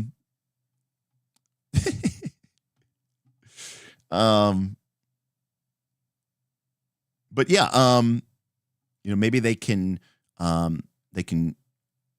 cure curses. They can, or inflictions. But, we have to make this stuff interesting here, right? But it comes at a cost. So, like, I'm envisioning, again, remember, we're thinking of Shadowdark here, where, like, the rules don't matter and we're making up anyways. Like, maybe their ways of, like, curing people are very costly in terms of, like, maybe you, like, lose stats. They're like, yeah, we can cure you of that curse with, like, a brand or something like that, right? But you, like, lose a point of con. Or, you lose a point of dex. Or you lose, like, the things that they do to you eventually consume you, and for them, it's worth it, right? Like, they view themselves, as fuel to the fire, that they are there to be consumed to keep the fire bright. And so their thought process is very sacrificial. It's very like, I'm willing to give up my future to ensure victory today. And I think that's kind of like a really cool way of making them interesting and giving players this like really powerful effect, but making it very expensive or scary. And, people obviously treat their stats as holy and sacrosanct in most RPGs. So giving people access to that, but then having it cost them this is pretty, I think it's pretty cool. So that's one faction that we kind of created just out of, for funsies. But we can see how this is starting to paint a picture of what maybe the Shadowdeep looks like, or at least a part of it. Because remember, this is just one part of a very large dungeon. It's not the whole story, and there's going to be other factions. And of course, ideally, if this was something that we would make or publish, we would try to give you like lists, rolling random tables, things that they need, adventure hooks, things that they, missions, that type of stuff. And we kind of got distracted about this earlier, but I want to bring it back up here. What's their area of influence? Well, we did say we said the surface ruins levels 1 and 2. And actually, I was joking earlier, not joking, I guess, but like when we originally drew out our dungeon level, we showed that there was this like keep or fortress. It was not like part of the ruins. It was like a part of like a keep or something that had access to level 2. So maybe they have influence in the ruins themselves, but they have this like fortress, this fortified keep that they use to control access to level 2. They kind of have their own private entrance directly into the dungeon. And, maybe that's where they've been battling for like the past, couple of years, is trying to battle their way down into like level 3B down to level 5 or something like that, which is where they believe that the Pale Court holds its, holds dominion. And so these areas become kind of like a battleground for this faction. And here's the beautiful thing about it. The players may never give a shit and may never encounter these people and may not give a crap. That's okay. We're just giving you tools that you can use to potentially have that. Since the Ember Sigil have the Pale Court as enemies, do they have to have areas of influence overlap with the Pale Court?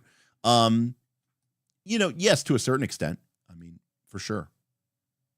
I mean, granted, Thaddeus, I would maybe assume that they are going to have more than one enemy, and they may have more than one ally. So, we're just, shooting the shit right here. We're not really, coming out of that. Well, we don't know anything about the Pale Court, Stan not so saying. So we have no idea. I mean, assuming that we do pick level 5 as the Pale Court's area of influence, it stands to reason that let me get my highlighter out, that our boys in blue, or I guess our boys in red, actually, right? Our Ember Sigil, they might have dominion here. Obviously, they have dominion here in level 1. Not dominion, but they have area of influence, right? And they have control. They have a certain area of level 2. This is like where they have control. or not control, but they definitely have influence, like where they would be on the random encounter table is the way I would put it. And then maybe the Pale Court, maybe they're down here on level 5, up into level 3, part of level 4, maybe, who knows? Maybe even part of level 2, like that's like these areas where they interact.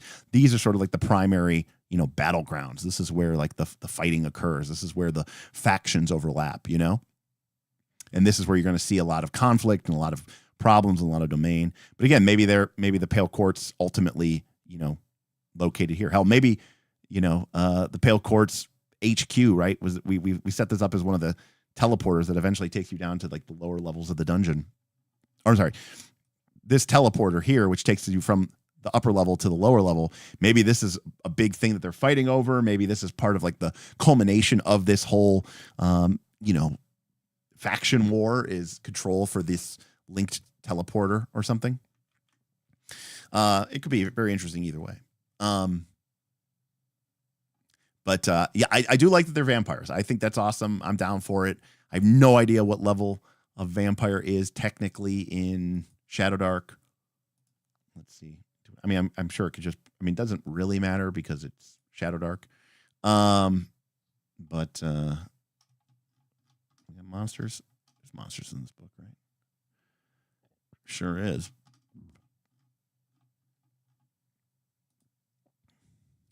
Vampire is level 11. So that seems like that'd be pretty tough, but you know what? That's probably fine. Here we go. We may have to change these up a little bit, but because we can make whatever we want to make in our game, but yeah, this is awesome.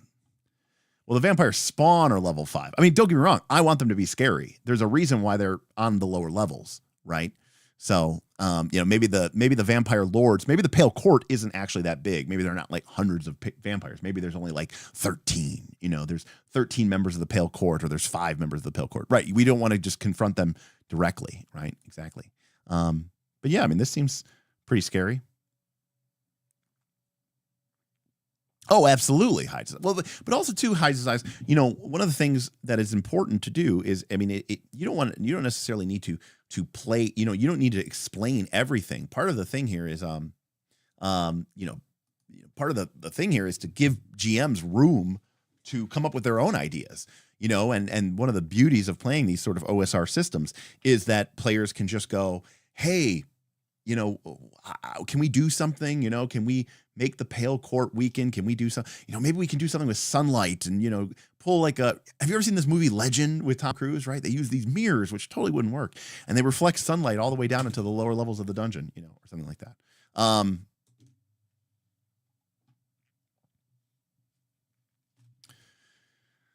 So let's see here. Just throw the word lesser in front of vampire and poof, now it's level 7 or 8. Boom, done. Perfect. Exactly.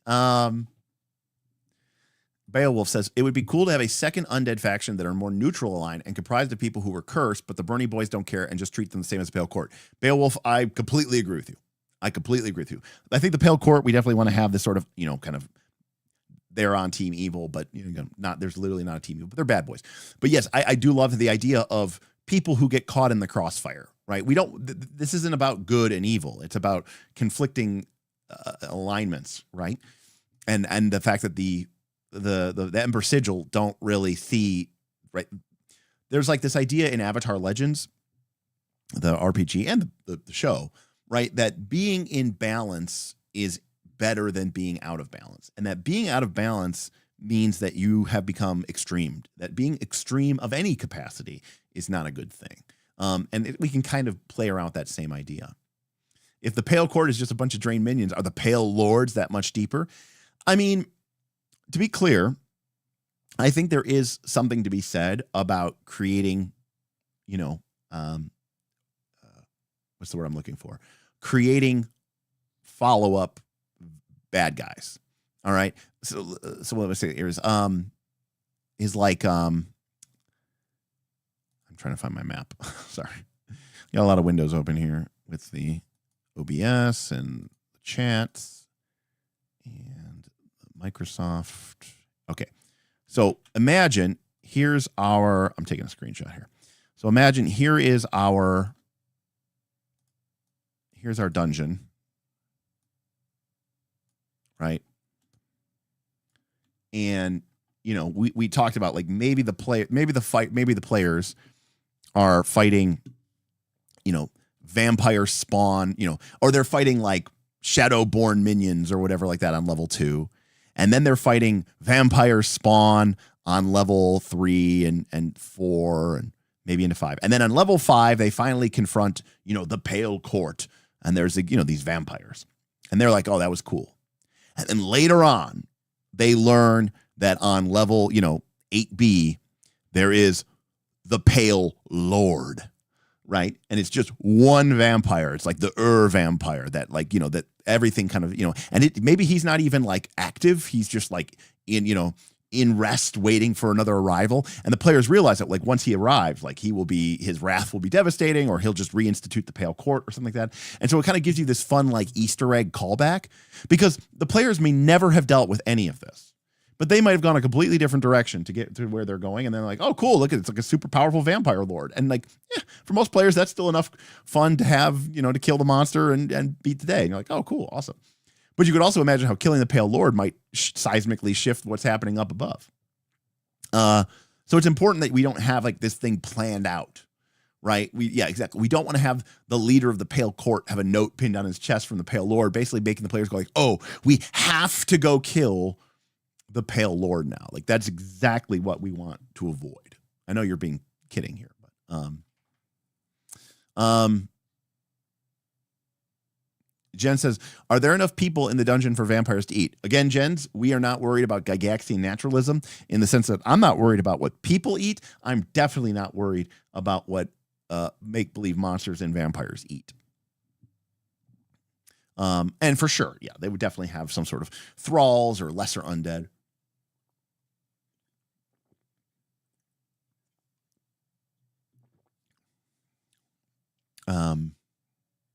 Well, Shadram, I think that they would have sort of they would have a conflicted relationship, right? Because on one hand, they view people going into the dungeon as being like, potentially allies, right? In the battle against the forces of darkness. I just want to say that the male is the name of one of the royalties in the video game Hollow Knight. What is the male? I don't know what that means. Right. They may speak of the prophecies of the Pale Lord, right? And like you never really think about it. It seems like this quasi divine figure that maybe is more of a rumor. And then when you find him later on, you're gonna be like, oh shit, it's the Pale Lord, And yeah, absolutely. Everything here should be interconnected. When the players win, the Hollow Knight has a Pale King. Got it.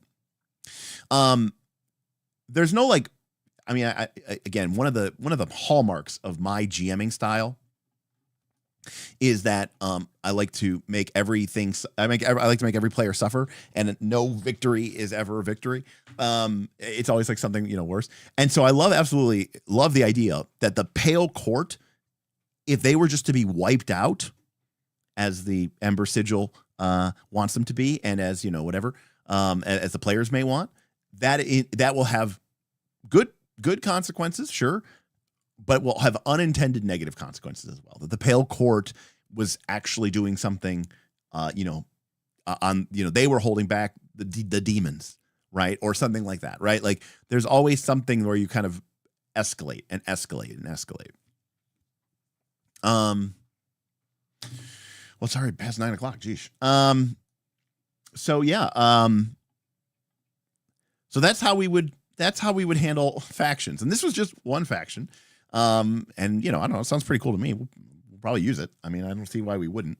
Now, of course, you can imagine now why this would take me for a long time, because if we were to create these things, you need factions going from, surface level factions down to, internal factions down to the lower, and, end up with a wide spectrum of factions. Most of them are going to be, in terms of if we have like a spectrum of sort of what we would call evil to good, right? I want most of the factions to sort of be, here in the middle. And if I have to have a bias, it's going to be towards evil. And then I want to have very few, almost no good factions, right? Like, because I'm sorry, I'm being very pedantic here, but like, because I really want to make sure that like, there's not just like some team good that you can just go and, hit up. I think that's really, really important. This is part of the sword and sorcery vibe. Part of the old school vibe is the idea that like, there isn't some, huge multinational corporation that just, is all good all the time. They've got their god on speed dial. They're the god of blessings, life, healing, children, art, and magic. And they can just, take care of everything with a wave of their hand. So, most of the factions, though, I want to be somewhere in between and have good things and bad things and be complicated things, Yes. Novarus, absolutely. You're right. You're spot on. Spot on. Good factions should be the underdogs. They need help from the players, but they will find better rewards elsewhere. I love that idea. Love it. Love it. Hey, GM Scott tipped $50 to help encourage you to continue this effort. Well, hell yeah. Thank you, GM Scott. Yeah, I mean, again, the response has been really great. I love the ideas that you guys are coming from. I mean, that makes it a lot more fun and easy for me. At the end of the day, this is a community effort. But this is the way that I think of things. I know a lot of people, sit down and go, I have this idea for, this story I want to tell. I don't think that way. I just think of cool things. Some of, it's a little bit tropey. It's usually stealing from Earthsea, Conan, Wheel of Time, Dritz, Game of Thrones. It's all the media influences that I've had over the entire year, my life. And then I just take it and, try to make something interesting and go, man, I would love to play with this, It'd be fun. So yeah. But thank you, Jim Scott. I appreciate the support. And, hey, I mean, if we keep doing that, I mean, I don't have a job. We keep this up. Eventually we'll have 20, 30 factions, and then we can, we can go from there. I don't know exactly what the right number of factions is, by the way, but something like that. That's true. How do they know that the party is not evil? I mean, right. Again, I absolutely love getting rid of this idea of alignment, because you just don't have this simple, are they good or not evil detector to that end. You could also do something similar to the Root RPG realms or whatever it's called if you're going to do factions. You mean the factions? I think they're called factions in RPG. I mean, I do like the prestige track idea from Root, which could be something that we could steal there. So do the Ember lads live in the dungeon, or are they posted up in the ruins above, or are their headquarters back at Last Light? I think what we had discussed, Beowulf, was that possibly this fortress was like, the fortress of the Ember, of the Ember folks, right? That was the,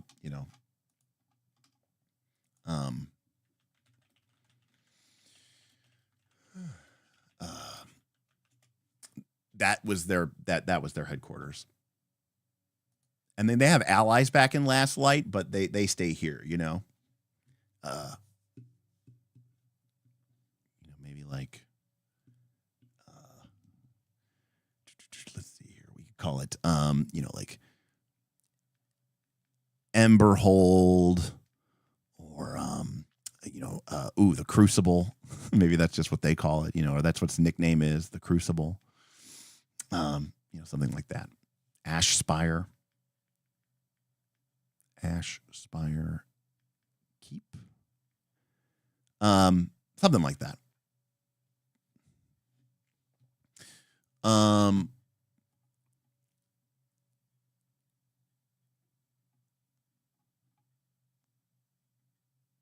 Oh, you meant to determine what factions are on which levels? Yeah.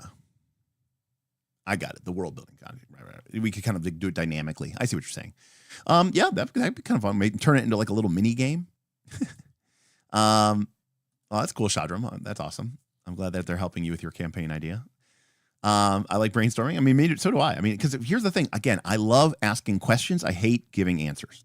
And so for me, a lot of people are very unsatisfied with my streams, because I go, oh, then they're like, yeah, but then what happens next? And I go, I don't know. I don't want to know. That's what the players are there for. That's why we play the game. For sure. You could have some dilemmas where the only solution is blood, but where do we get enough blood and at what price? Yes, exactly. I mean, that's kind of the core of this is like, what is the price? I mean, this gets to the kind of the core. I mean, this is one of the reasons why I like some of the RPGs that I like, which is, as a character, what are your goals? What are your beliefs? And what are you willing to pay? What price are you willing to pay in order to achieve your beliefs or achieve your goals? For sure.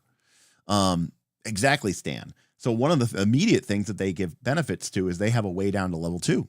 And you can't, if you don't have good graces with them, or you can't get permission from them, or you don't have access to them, then you don't have access to that, level. But you could also imagine a scenario where the group finds out about something on level 2 and they could get to it really easily, but they maybe don't have the good graces. They have to sneak in, they have to sneak through the Ember Hold or through Ashspire Keep or whatever we're calling it, and just to get into the dungeon, that'd be kind of cool. So that was today's question. That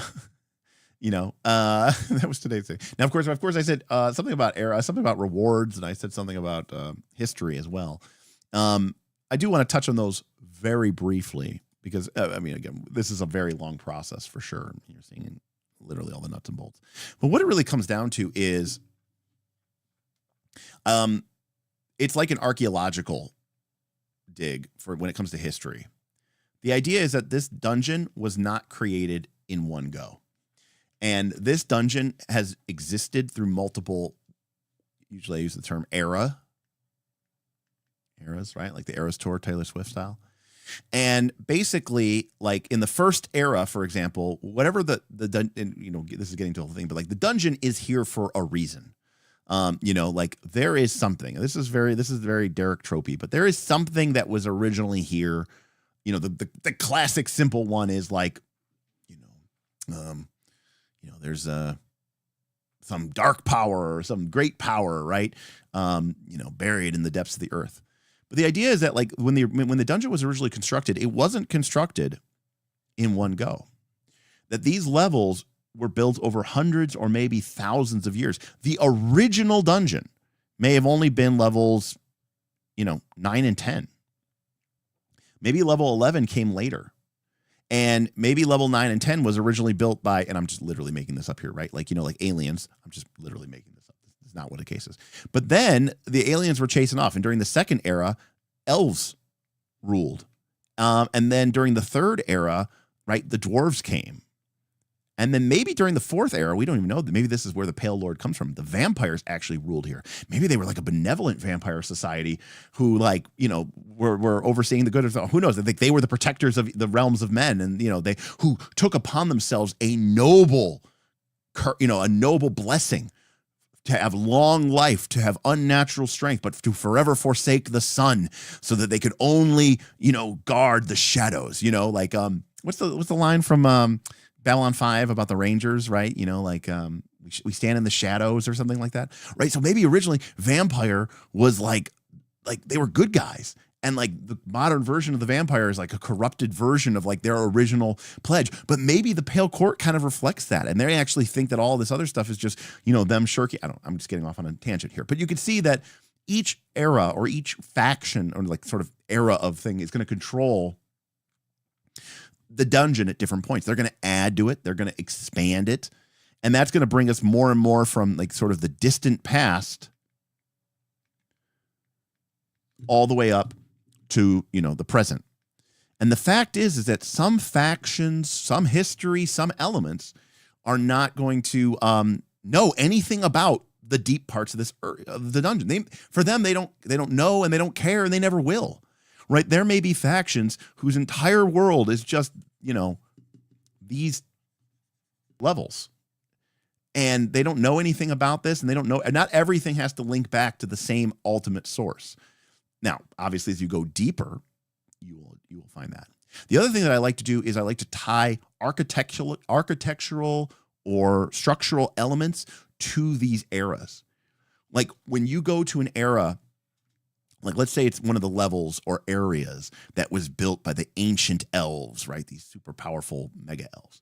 You know that you're in an elven area because the walls are made of seamless stone and this strange marble that seems to glow and have like chatoyancy from your torchlight. And the doors are basically like they are magical sensor, and when you like raise your arm, the door slides open soundlessly. You're like, oh shit, we are in the area the elves made. Whereas the architecture, the structure, the nature of the dungeon might look very different when you're in, say, levels that the dwarves carved out. And then when the dwarves came here, they may have been coming here to seeking mithril. Maybe it's related, maybe it's unrelated, but they came here originally long after the dungeon was unknown. They came here for mithril, and then they dug too deep and they broke into the, yes, exactly, Ren. The dwarves uncovered something they shouldn't have, so they did a blood ritual to be the mortal defenders of the dungeon. Yes, they delved too greedily and too deep. You're like, Derek, isn't that exactly Tolkien? Yes, but yeah,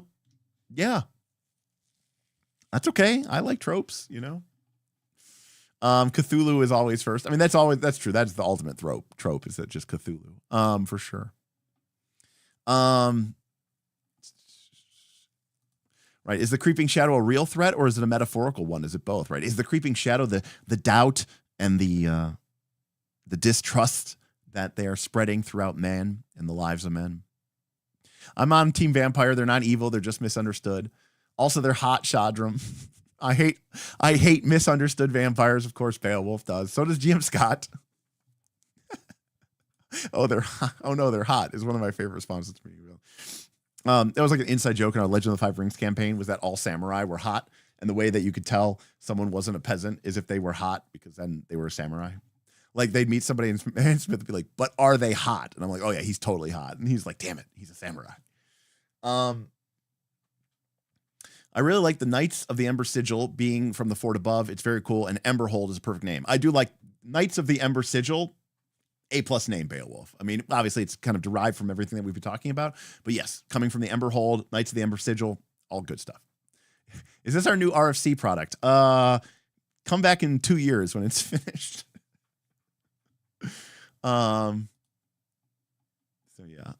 Okay. Mike's got the quote. I am a ranger. We walk in the dark places no others may enter. We stand on the bridge and no one may pass. All right, take that, but replace it with vampire, right? But like maybe they don't call themselves vampire. And maybe they call themselves shadow sworn, I am a shadow sworn. We walk in the dark places that no others may enter. We stand on the bridge and no one may pass, right? We just take that, spin it, still it to our own urns. And maybe the vampires think that they are just, we are the shadow sworn. We are the defenders, The Night Sworn, that's pretty good too. I'm not debating that they shouldn't be monsters. Not debating that. These guys are clearly on the far end of the spectrum. I'm simply saying that we can if you want your game to be interesting, and don't get me wrong, there are plenty of places for just monsters, right? Especially in a dungeon like this.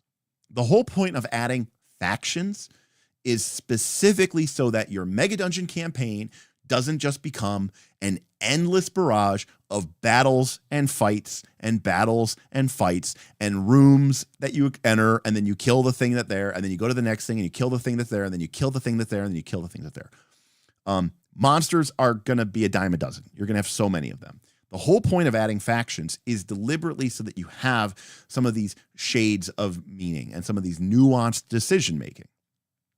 I don't want to seem it like the vampires are not evil. Clearly maybe they were once noble, but they clearly aren't now. But yeah, so that's kind of where I'm going for that. So it's like, again, I'm not trying to make it so they're like, oh, everybody's nice and friendly. No. There's no one's good here, Vampires can and arguably should appear to be good or neutral or misunderstood, but ultimately when the lies are stripped away, they are evil through and through. And I think what it really comes down to is, part of the philosophical question that I'm asking is, who's worse, right? The Ember Sigil or the Pale Court, right? I mean, they both kill innocents in the pursuit of their goals. And if the Ember Sigil were to succeed at destroying the Pale Court, what if that would lead to the destruction of Last Light completely and maybe even take over the world in darkness? Do actions matter or do outcomes matter, right? So like there's like a lot of, and you're like, well, those are tough decisions and tough choices. I'm just here to kill monsters, and okay, then go play Diablo. Oh, and I think that's the way a lot of mega dungeons are set up, Anyways, I'm just going off on a tangent up amongst tangents here. Mark says troops always work. That's what I think you mean trope. tropes always work. That's why they're tropes. Yeah.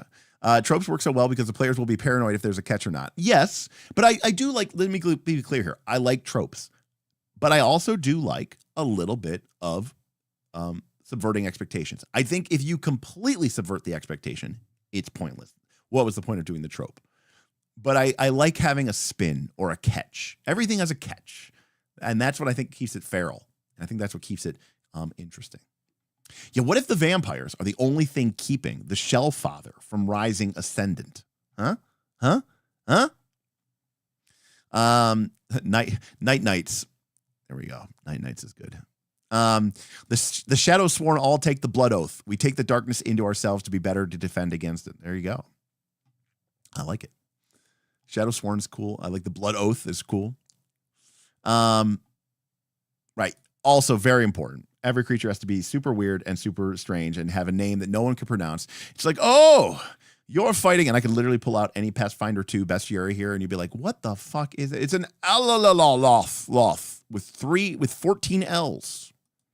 And you're like, what is that? You're like, I don't know. Some kind of weird tentacle monster that's got some tentacles where there should be tentacles, but it also wears armor and carries a backpack and has potions.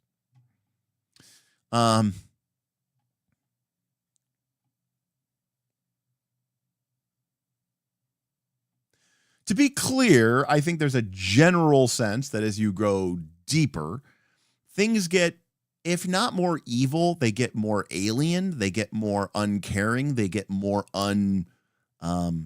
inhuman. So, yeah, I mean, generally speaking, by the time you get down to the bottom, things are so anti-ethical to the existence of life or humanity or elven kind or dwarven kind or just the existence that they tend to become more, yeah, we probably want to kill them,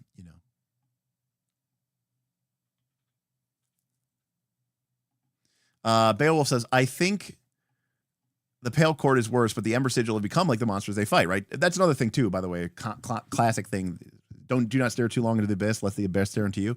I'm a big fan of that in Dungeons 2, as we'll talk about. And then the good guys are the Lanterns of Last Light, right? Well, the Lanterns of Last Light were going to be an opposed. They're going to be allies. They're like going to be a rival adventuring party to the party members who serve the embers. The Pale Lord, keeper of the sacred butter. Now, here's the thing, Ren. If that happened, only people who have watched this channel would be like, there'd be like a couple players who'd watch and they'd be like, oh no, he's here. Yes, none of this matters. I'm envisioning. All right, hold on a second. I'm gonna test ChatGPT here. Hold on a second. All right. The Ember Sigil. Allied myth.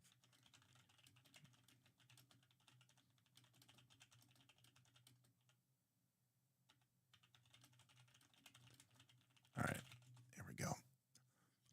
Hard God incoming. Oh no.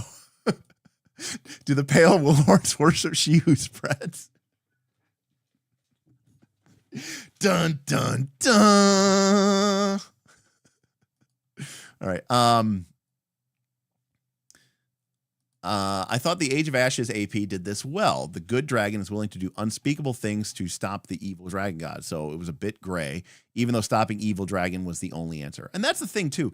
I don't want there to be just one answer, because if there is just one answer, then it becomes, it becomes overly simplistic. And I think that's not as fun. I want there to be multiple choices. And I think that's important. He waits in drowned halls deep below. Perfect. Turns out the Fire Knight will be the only one who could stop the Shell Father by boiling the very seas.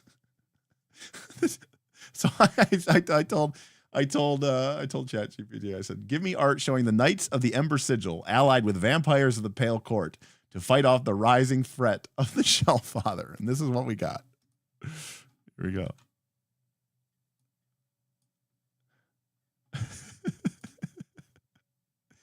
I will say these the knights look cool. They're teaming up to fight off the Shellfather. He's coming for them all. 10 out of 10. I love that. Well, listen, the Shellfather,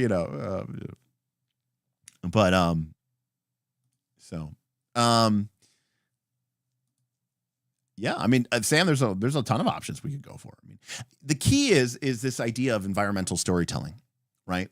Because there is no plot here. There's no big bad guy that's going to rise up and destroy the world. It's not. These are just factions who are factioning. They're just dealing with each other.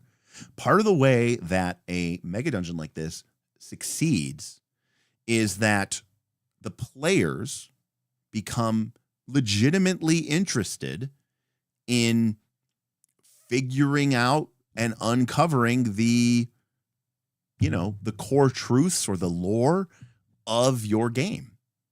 And, if your players, not your player characters, fuck them, the players are like, I want to know, like, what is behind the pale court here? Like, what's going on now? Maybe the dungeon creator or the dungeon inventor or whatever put that in, and that's something that the players can go and explore and find. Because when we talk about exploration, it's not enough to just talk about exploring the space, right? The actual geography and architecture of the dungeon. It's also exploring the history. It's exploring these creatures. And rather than lore dumping to them, it's the players themselves who are interested in seeking these things out. And I've talked about this before, but I think one of the things that you should definitely award XP for, and someone pointed out to me that Shadowdark is very upfront about this, is that you get experience points not just from treasure, but you get experience points for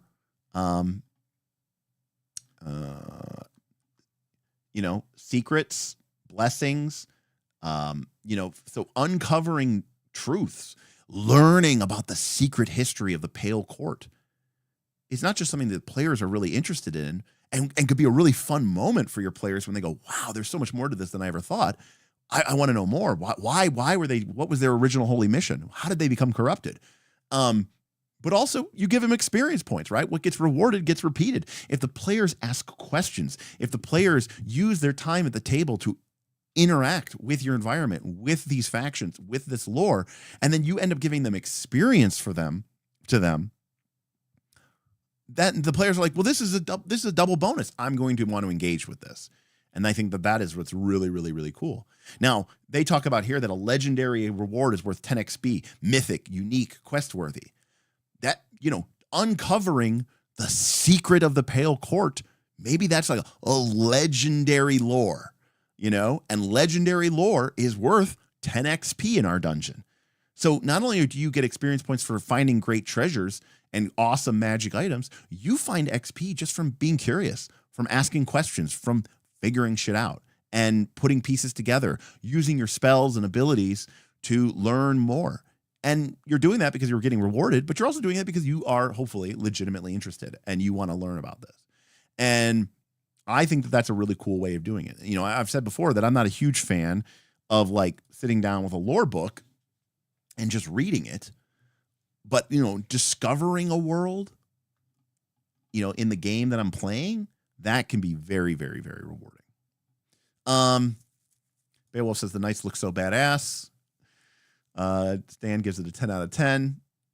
I agree with Shadram. That's just the artist impression of the Shellfather. He cannot be truly depicted by mortal man. By the way, I did make these art the other day. There may be shirts coming. I'm just saying. I'm not saying that there will be shirts coming, but there may be shirts coming. Hold on a second. Let me see if I can find it.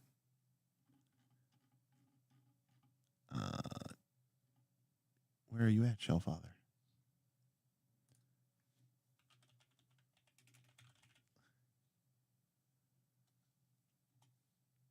I think we did this.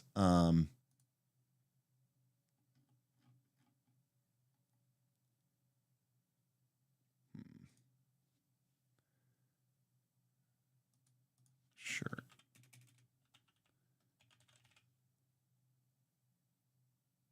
Here we go. Yeah, okay, here it is.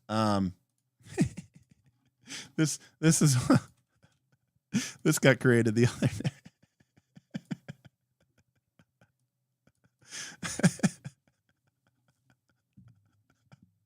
So that's the shelf. You know, that one I thought that one I thought was pretty good. Perfection. So anyways, maybe we'll do a special limited run. It could be yours for the low price of $29.99. God knows how much t-shirts are going to cost here.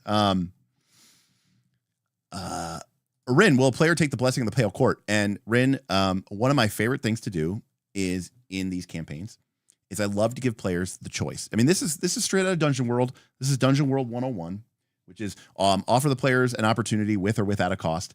And usually it's with a cost. And I love giving players the option to power up their characters, but at a cost. And if and this is something, this is a tangent on top of a tangent. This is something that Smith had said a long time ago. And this was not a long time ago, a couple years ago. I mean, Smith's been saying this for a long time. He's a very smart man. But we were playing, it was Northern Reaches, okay? And it was season 1. Maybe it was season 1, maybe it was season 2. I don't remember which season it was. Season 1 or season 2. So this was 2022 or 2023. And I think it was season 1, actually, now that I think about it. And Smith had given, there was a, you could trade your lives. Each player character had 3 lives. And after 3 lives, your character was permanently dead. And Smith had this like devil appear who would, if you gave him 2 of your lives, he would give you additional powers and benefits. And basically, if you were evil, if you kind of did this evil thing, you would get strength and power. And there were players who were like, okay, yeah, but what benefit do I get for being good? Like, I'm really good. So what's my power up? What's my benefit? And Smith said, you don't get one. That's the cost of being good. You don't get a benefit for being good. If you did, then everyone would just be good. The reason why you go evil is because of the quick grab and the easy power. Being good is its own reward. And it should feel like it's a sacrifice. It should feel like it sucks. And of course, obviously, there were some people who didn't agree with that. But part of the idea that I love that idea is that, like, in a dungeon like this, you know, what players, what price will they pay in order to gain the strength that they need in order to overcome their goals or obstacles? Imagine if the Shell Father's power was rising and could not be stopped. You know, would you take the blessing of the Pale Court if it meant stopping the Shell Father, even if it meant condemning your soul to an eternity of, you know, slavery and into the shadow, right? It's interesting thought. And not maybe one that you're expecting to see in a dungeon-based campaign, but it is what it is. All right, people love it. Stan's laughing out loud. $29.99 and your eternal obeisance to the Shell Father. Yes, of course, that goes without saying. Of course, that has to be a stretch goal in the Kickstarter. Make him an awful he couldn't refuse. Wonderful. Does the Pale Court have butter? Potentially. Let's see here. Something. Are you planning for it to be a grid map or more like a point crawl? Ronaldo, for the purpose of a Shadowdark Megadungeon, old school OSR Megadungeon, I would want it to be a grid map. As I said before or earlier, you know, when I'm playing Torchbearer, I'm using a point crawl map. But for OSR, I think there's some value in making it an actual an actual map. What would you classify for discovering the origin of the Pale Court? Could a player make a guess and get that reward if correct, or does it take evidence to back up their guess? I don't think just making a guess is enough. Thaddeus, that's actually a good question to ask, and I think you have to kind of contextualize that. But my guess is, I mean, it's kind of a meta thing anyways, right? Experience points is a meta thing anyways.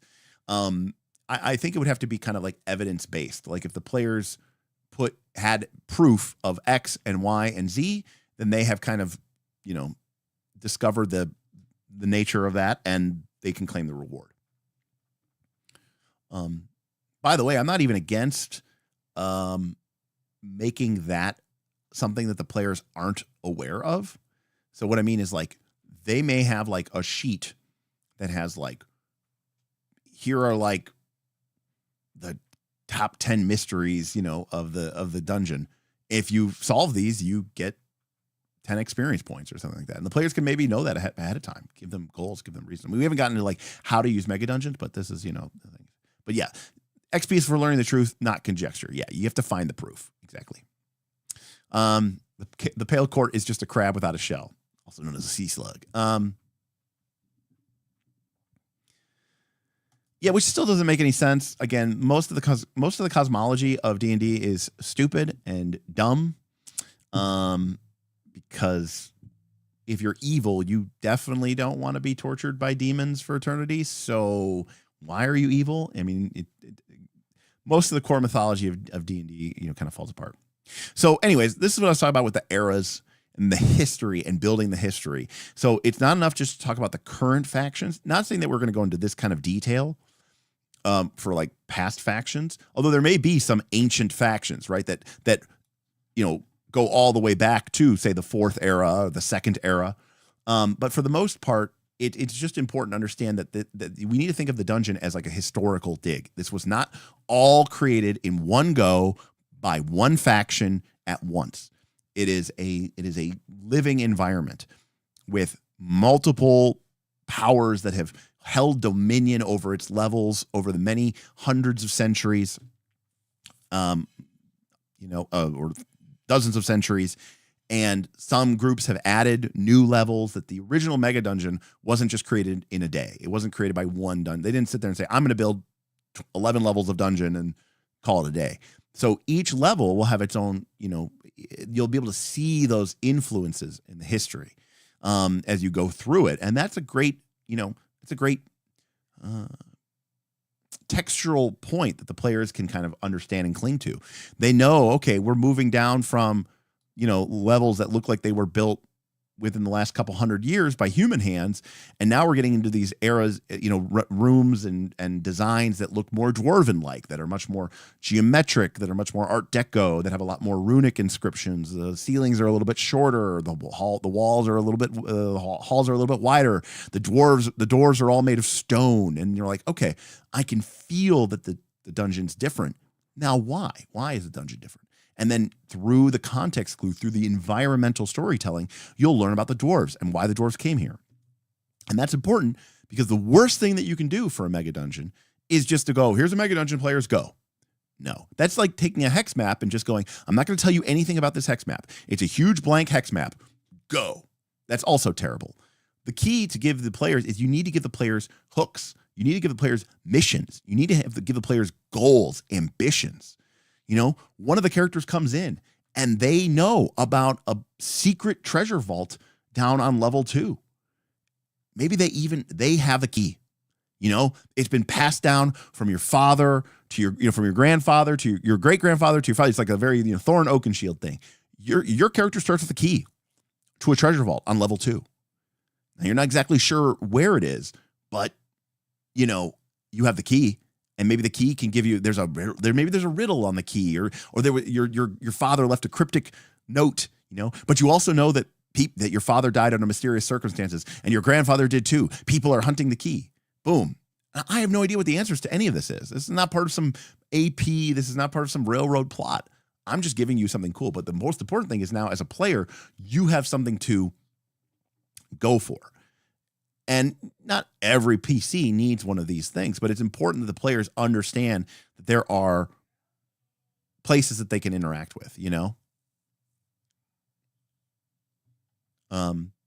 Now, GM Scott says, from their starting town, the characters could see a ruined keep on the top of a mountain. That's also a hook on the hex map. It is. However, I think that's still a little sus. I think it's better if everyone's heard rumors of, yeah, there you go. There you go. That's a good, you want the players to have a reason for why they want to go there. Would you figure out factions for the whole dungeon before starting play, or would you? Well, if I was creating the dungeon, yes, I would figure them out. But no, I would not figure out the whole dungeon. I would, I would probably start. I mean, we know from the way that we've designed this dungeon, and horrible as it is, freaking what a mess. Can I just select this? Maybe. We know that. There we go. That we know that level 1, 2, and 3 are potentially accessible from the beginning of the game, right? So you have the well that goes down to level 3A. You've got this shaft that goes from 1 to 2 to 3B. 4 is a little bit more, kind of off on the cut. So I would probably, if I was doing this for realsies, I would have a rough idea. I would have some idea of what was going on down here. But for the most part, I would probably focus on these top 3 levels, because that's where the players are reasonably going to spend the next, 3 months. I don't know exactly what a good, course of play is, but I mean, we, in terms of sizing, I don't know why. I just like the idea of 500 rooms. Because like some dungeons are going to be, right, different in size and scope. So like, if we have 11 levels and we want to, put 500 rooms in, then we're going to need something like 45, average of 45 rooms. Now, granted, we'll probably add some sub levels, so it's not exactly that clear cut, but we might say like, okay, level 1 has 35 and level 2 has 55, and this has 30, and this has 30 or something like that. Level 4 has 40, level 5 has 60. So we can start kind of thinking about how big these areas are going to be, and we can start breaking down all that stuff. But, in terms of figuring out what we need, I would probably really, if I was making this for just myself, I would really just focus on the first 3. Also, draw maps, leave blanks. I mean, obviously when you're making a product, or if you're trying to do that, like you need to kind of think of everything in advance before you publish it. But I think there's something to be said, have some ideas, and then, maybe the players take you in a very different direction. And I don't think that's fudging, to be like, as months of play come out, you suddenly get some really cool ideas of how you could use these lower levels. But I think it's important to kind of have them at least a little bit sketched out. And yeah.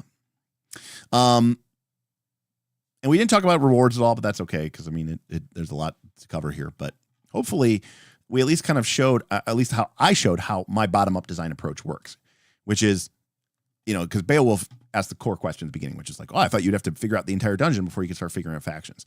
And that's probably true from a top-down approach, but I kind of start with a bottom-up approach. I design the structures, and then I build the dungeon and the theme and the ideas around that. So it's much more easy. It's easier for me to come up with a cool faction or a powerful magical item, and then retroactively figure out why it's in the dungeon, how is it connected, what's going on, what are the forces, what are the factions and stuff like that going on. All right. Well, are there any thoughts, comments, questions, considerations? Everybody was awesome tonight. Thank you. How do we do? I think we had some people in here tonight. Maybe not a lot of people, but some people.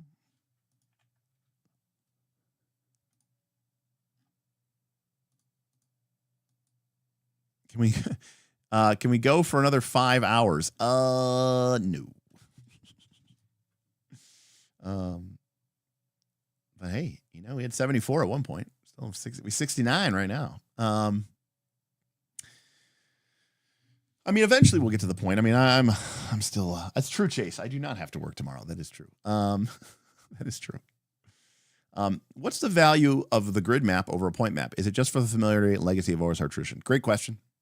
And we can very briefly. I'll touch on that.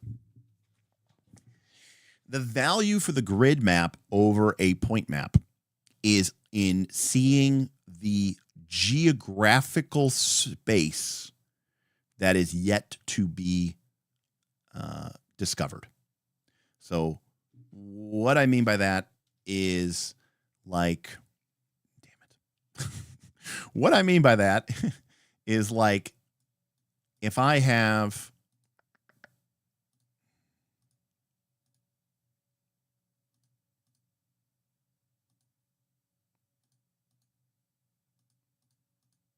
oh, I thought that would put dots.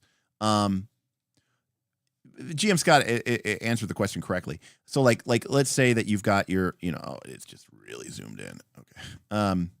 So let's say that like you had your stairs down into this room.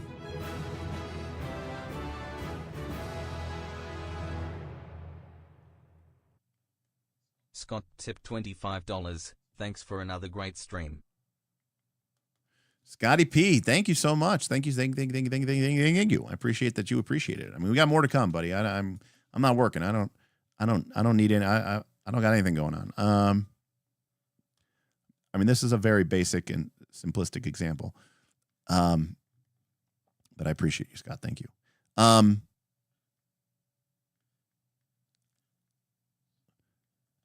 So basically, right, I've drawn this map here. And you know that there's something here. is basically what it comes down to, right? Like, you know that there's a room there.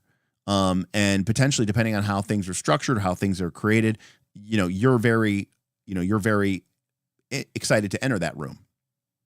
Another example might be, let's say you go into that room, and I'm being a little bit kind of more dramatic here, but let's say you enter that room, and there's like this super nasty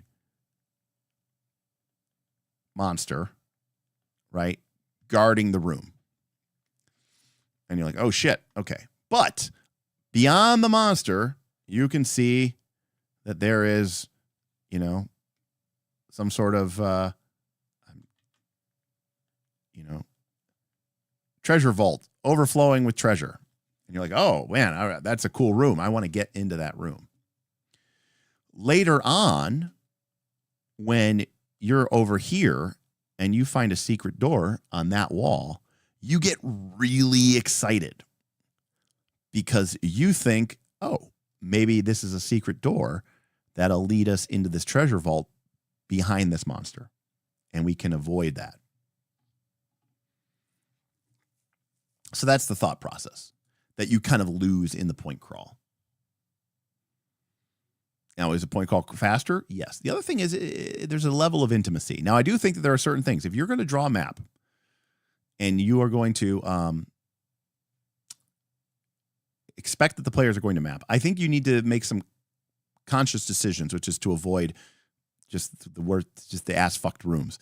Like, I mean, there are some rooms where it's like, okay, so 30 feet here, then it goes at a 30-degree angle up, and then there's a semicircle over here. Then it shoots down, and then comes in one square, and then back over the other way, and then cuts over to here, and then it goes shoot up, and then straight over, and then down, and then over this way, and then it comes over this way, creating a strange oblong S shape. You can't have rooms like this. I mean, if you do, they have to be very rare and very special. But most of your rooms need to just be, 30 by 30, 50 by 30, 40 by 60. They just need to be quickly drawable rooms, And there's a lot of times I see architectural design points in a dungeon, and I'm like, what? Why does this room just randomly have angled corners? There's just like no good reason for it.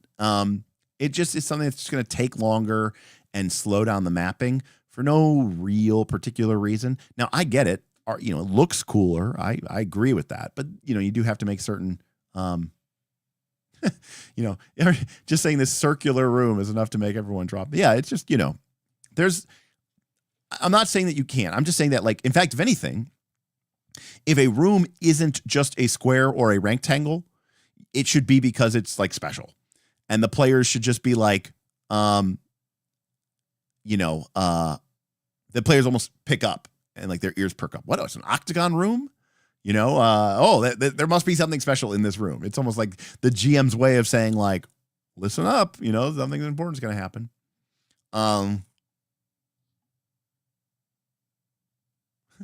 EUR just says, I'm still I'm still catching up on double speed, but damn, that PF2 bestiary name was spot on. Had a good laugh. 14 L's, yes.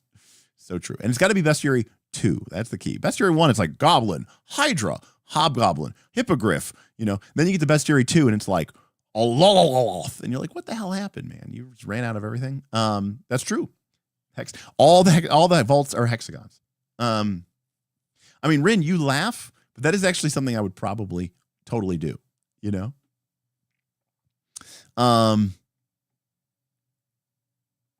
Yeah, I mean, it's fun in theory, and I think there's a certain amount of skill that goes into players' mapping skills, and I'm a big fan for it.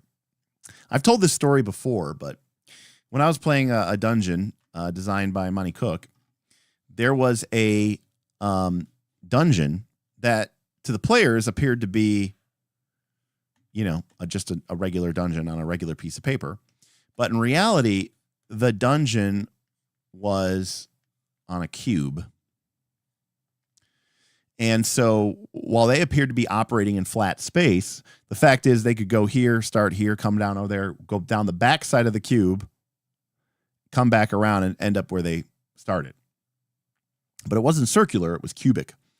And the only hint to this is whenever, you know, there might be like a straight line, like a corridor that goes down this path, and then, you know, obviously it changes here. So when the players are walking down this corridor, to them, right, to them, it just looks like, you know, a straight corridor with a door at the end of it or whatever, right? But in reality, they were switching sides. And whenever they would like cross it, I would describe how they felt this strange, you know, shift in the feeling in the middle of their stomach. Anyways, I've described this story before. So the way that one of the mapper actually finally figured out what was going on is they entered a room that was a triangular room. So it had 3 sides, but all 3 corners were 90 degrees. And the reason is because this was a triangular room on the corner of the cube. And geometrically, you can make a triangle with 3 90-degree angles on the corner of a cube because of the bending in spatial dimensions. Anyways, so when I described that, I was like, it's a triangular room. And I go, and all 3 angles are 90 degrees. And he was like, and everyone's like, what? And he's like, he starts drawing it, and then he kind of goes, oh, it's a cube. And that was a pretty cool moment. Is that the sound? No. I can't really do it that well. I fought a lot of Murlocs. You like vampires and you like hexagons. I think the way they came up with someone gurgling yogurt into a mic. Lovely. Strange. Anyways, so yeah, that I can't remember why we came. Oh, because you want to know about that. So that was that.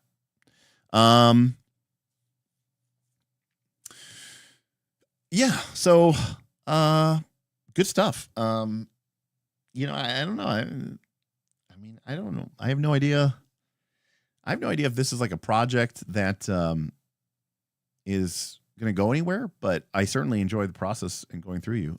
If we need 20 seconds, well, Stan Not So Saint, that's a great question. Like, how much of this needs to be aired? Obviously, I can work a little bit faster if I'm, you know, just doing stuff on my own.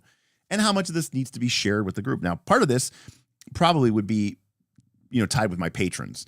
Ultimately, I would probably especially if I ever wanted to publish something, I would definitely want my patrons to play test it, right? And to look through it, play it, you know, say, oh, this was cool. I played this with my home group. This was cool. This was not cool.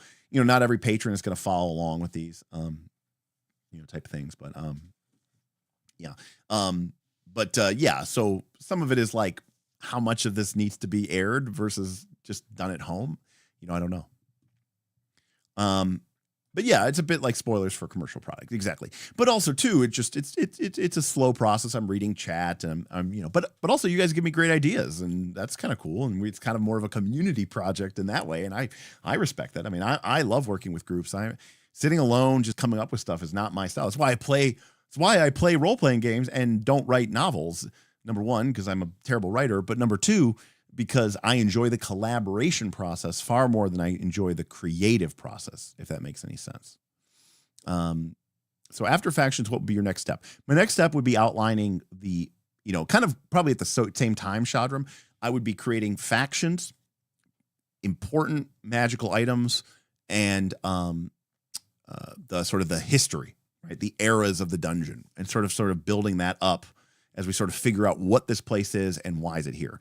Because ultimately, the real question, Shadram, for me, that's going to decide everything is why is this mega dungeon here?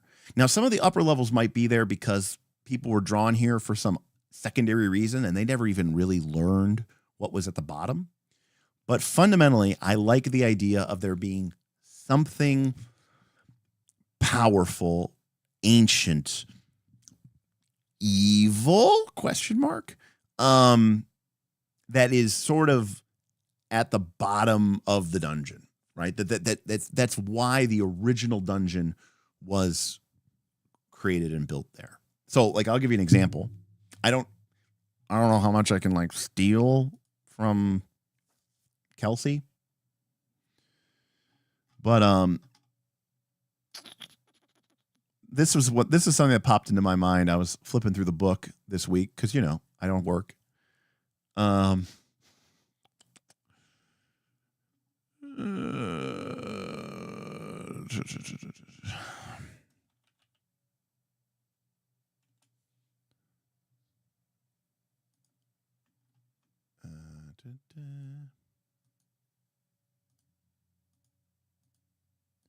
This is how little I know this game. There we go, deities. Okay.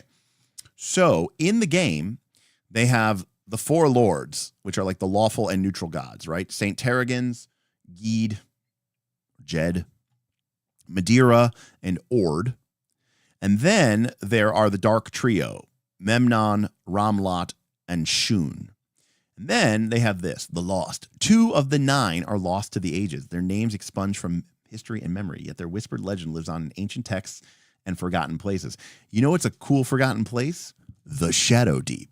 So I kind of like the idea that maybe one of these lost gods or goddesses is somehow imprisoned or something like that at the very bottom of Shadowdeep. And that's like the original purpose of the dungeon.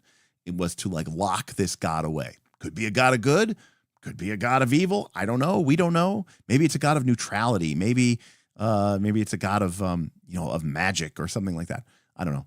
So I don't know how much play there is within the Shadowdark world. But now what that lets us do. And by the way, that's not what the campaign's about. Remember, that's not what the campaign is. Oh, so the campaign is about going down to the bottom and fighting the dark god. Nope, not necessarily. Again, that's just that is the genesis for why this place is here.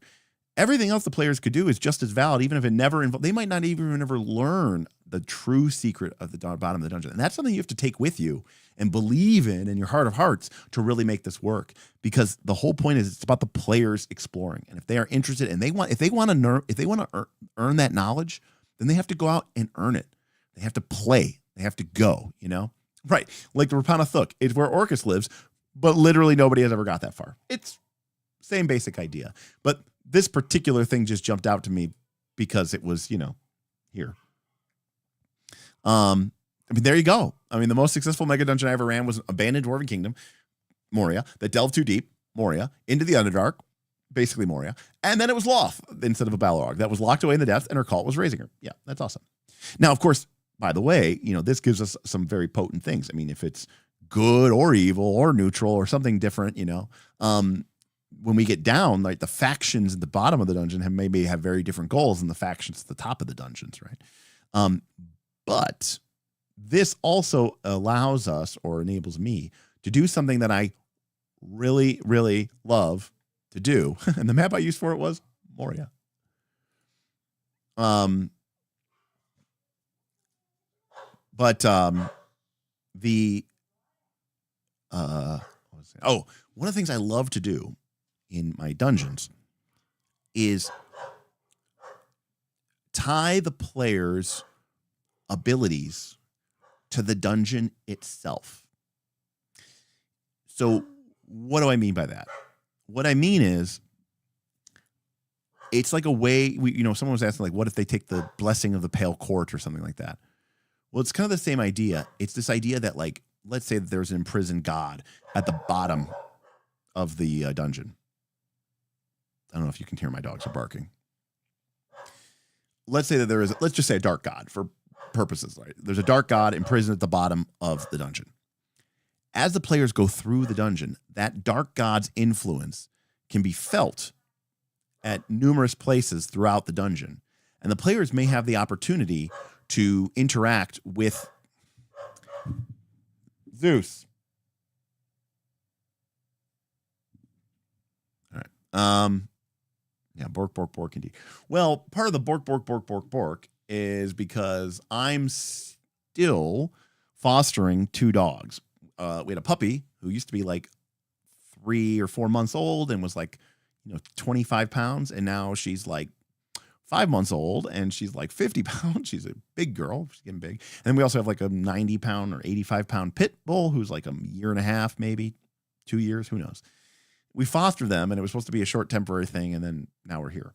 And so unfortunately they don't like get along great with my dogs. At least my one dog. And so we keep them separated just to keep the stress levels down. And we still have not gotten rid of them. And of course, now I'm not working. So it becomes even more important because it's expensive to try to take care of 4 dogs, especially the way, I try to take care of dogs, which is, high quality food and lots of, vitamins and nutrients and vet checkups and stuff like that. So anyways, what was I saying? Oh, right. Is the idea that as the characters go through the dungeon will leave their mark on them. Now, again, this is a totally tropey name, but I'm envisioning or I'm imagining having, I actually wrote some of these down because I was having fun brainstorming these. So back to the whiteboard, I guess. Got to keep them separated. Who let the dogs out? Exactly. We do keep them separated basically, for the most part.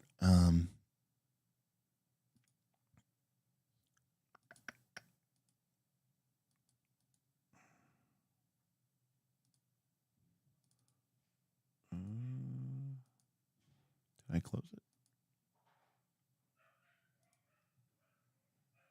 Well, that's not it. There we go. So like I like this idea of like as the players go through the dungeon. Hey, thank you, level 2 janitor. Level 2 janitor tipped $5, hoping to see more Megadungeon. Would love to run it someday. Yeah. I mean, that would be sweet. I would love that. I would love for everybody in the Patreon to, contribute and give thoughts and updates and, maybe everybody has an opportunity to put their little bit of, their little bit of mark on the, on the dungeon and have the thing where they can point to it and say, oh yeah, that's my thing. That's something that I kind of added. That's like my little touch.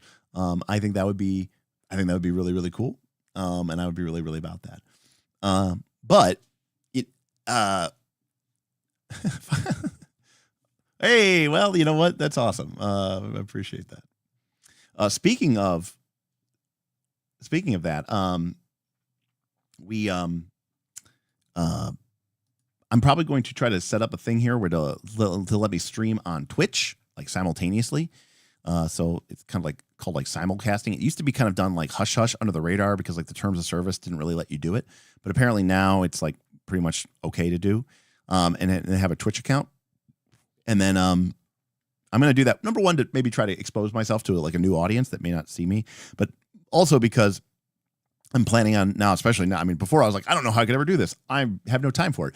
But now that I am going to stream me playing Final Fantasy 1. And so that feels like that's something that I could definitely put onto Twitch and maybe, pick up some viewers there because it was on Twitch. But the other thing I'm hoping to do is become affiliate partner on Twitch. And I know a lot of people would love to support the channel, but money's tight or whatever like that. And but a lot of people with Prime, basically, they may not know this, but they get a free Twitch Prime sub per month, every month. And then, you you can just, if you're not using it for anything and weren't using it for anything purpose anyways, and you want to throw it to me once I get affiliated, that'd be pretty cool because that'd be a way you could throw me a couple bucks and it wouldn't really cost anybody extra. But, I do have to do some extra work. I never did it in the past because it just felt like a lot of work and, it didn't really matter that much to me. And now if I got a couple hundred Twitch Prime subs a month and, put an extra $500 in my pocket, now that's real money for me. I'm like, okay, I think I need to figure out a way to make this work somehow. But thank you, Level 2 Janitor, for the tip. Should we do a faction creation competition after the monster? Hell yeah. So right now we're wrapping up here in the next couple of days. There's been a monster creation contest where people can create a monster using a prompt that we generated from the tome of world design or world creation from Mythmere Games and the Leech Colossus. And people could submit it for Fabula Ultima, Pathfinder 2, OSR, or Dragonbane. And then we're going to pick the best winner and, do some kudos and shout outs to the runners up and honorable mentions. And then the winners are going to get a $25 gift certificate each. So we're going to give out 4 $25 gift certificates just for creating a cool monster. But maybe we could do that for factions as well. But yeah, there you go. Pathfinder thinking the same thing. You were too slow on it. Yes, exactly.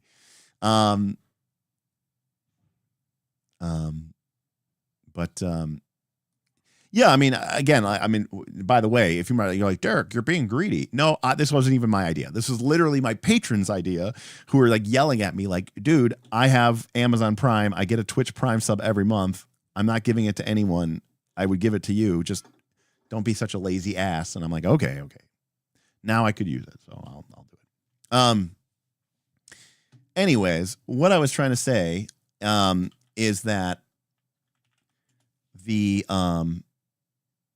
one of the ideas that I had or that I would like to do, and this again is just like a super generic term, but this idea that like the players would gain not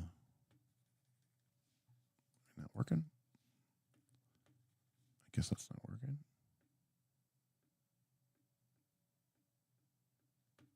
Okay. I guess my thing shut off. I don't know what happened there. The players would gain shadow marks, or shadow, originally I maybe called them shadow brands. I wrote down a couple different names. But the idea is that like players would unknowingly, or maybe knowing, like they gain like these dark powers through going through the dungeon. And again, it's tied to this idea that like you can't go into a dark, it's very, OSR-y. I don't want to say it's grim dark, but it's the idea that like as you, it's kind of like shadow points, Thaddeus, yes.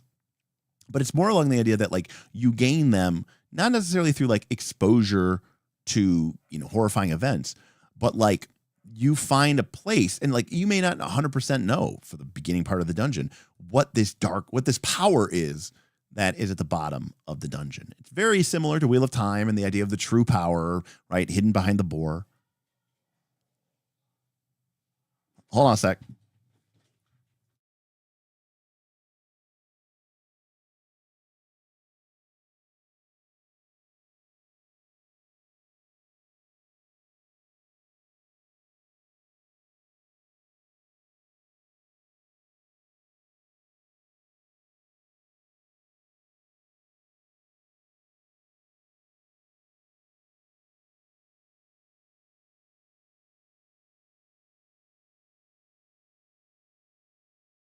Sorry about that. Had to run away.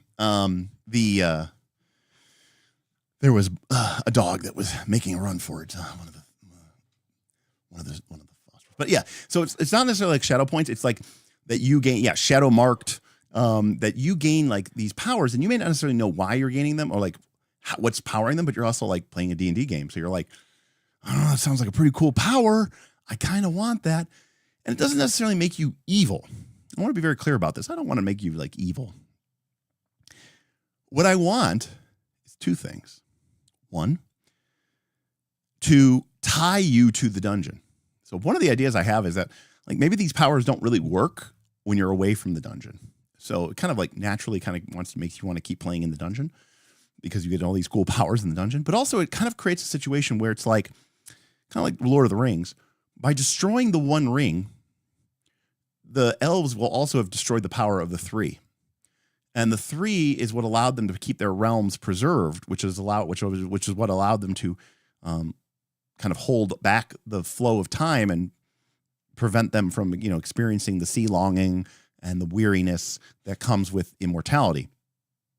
And ultimately, essentially dooms their race to leaving Middle Earth and heading to Valinor. And so in their salvation comes also their destruction. And so there's this idea that, like, not that the players would, but like at the end, they kind of realize that by like destroying the dark god or whatever, they would also be destroying this source of power that has made them very, like, almost kind of superhero-y.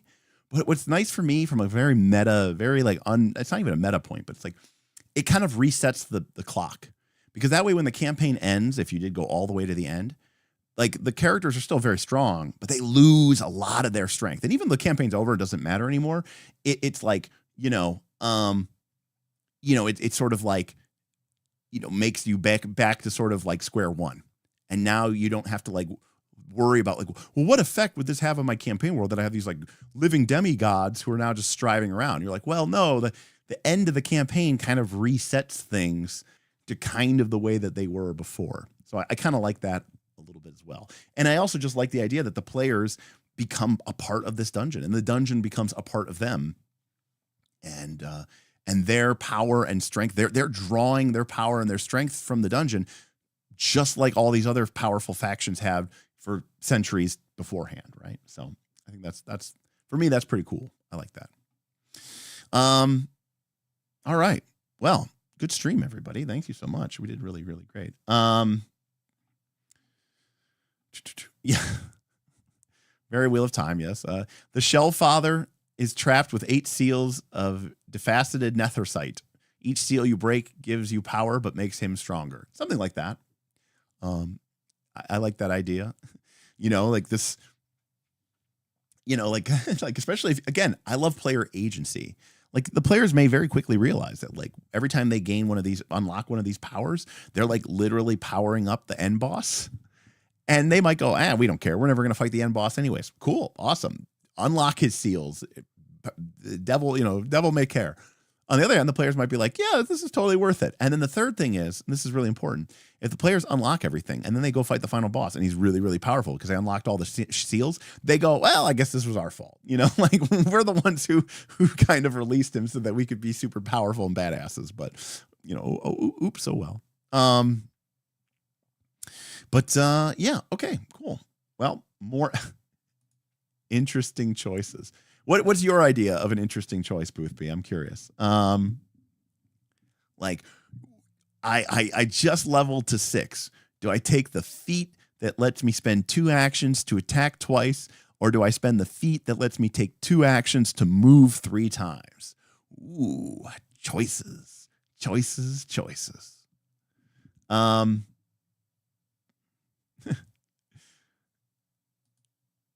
You put it in quotation marks. Does the second attack have map? No.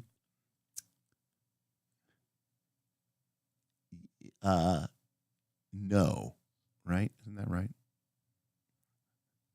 Because if not, I'll take it. I'm trying to remember how Dual Strike works. I think it's just 2 attacks without map, and your map doesn't increase till the end of it. Is that right? I can't remember. It's been so long. And we're playing Pathfinder 2, by the way. Smith's campaign is going to be Pathfinder 2 based. Well, Starfinder 2, Pathfinder 2, and Battlezoo Eldamon.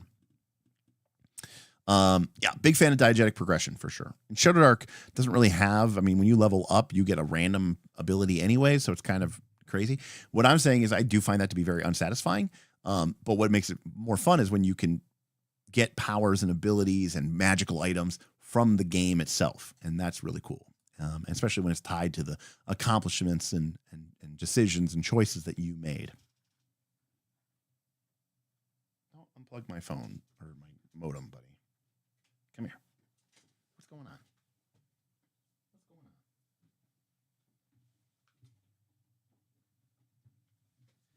This is the troublemaker of all troublemakers. This is Zeus Caboose. Hi, buddy. You okay? He's my OG man.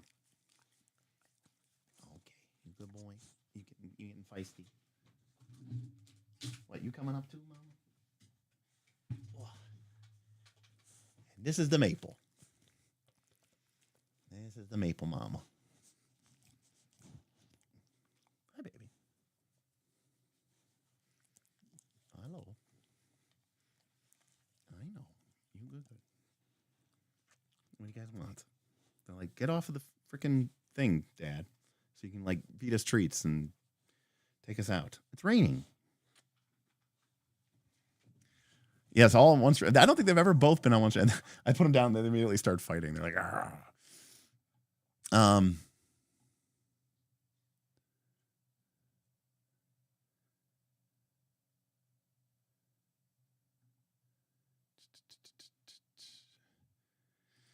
I think my big issue with Shadowdark classes being boring as a backdrop for more interesting abilities from the dungeons.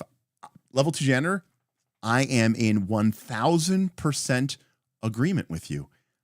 That weapon specialization from the fighter is the one. I hate it. It's this. I don't like it. That is, I'm 100% in agreement with you. To me, it's like very counter-purpose to everything that I've ever talked about not liking about feats and modern design of being hyper-focused and fixated on a thing. I am 100% with you. For those of you who aren't aware, you know, when you level up in Shadowdark, you roll randomly, and fighters start with this ability called Weapon Mastery. Choose one type of weapon, such as long swords. You get a +1 to attack and damage with that weapon. In addition, add half your level to these rolls. And if you roll a 2 on a 2d6, so a 1 and a 1, when you level up, you get Weapon Mastery with an additional type. But it means that if you have Weapon Mastery longsword, you're going to use a longsword. And I've discussed at length on these streams about why I don't really like that situation. So that's pretty cool. I mean, diegetic progression is really neat. Nothing like weapon spec to lock you in. Completely agree. Dog licks disgust me. Oh, sorry.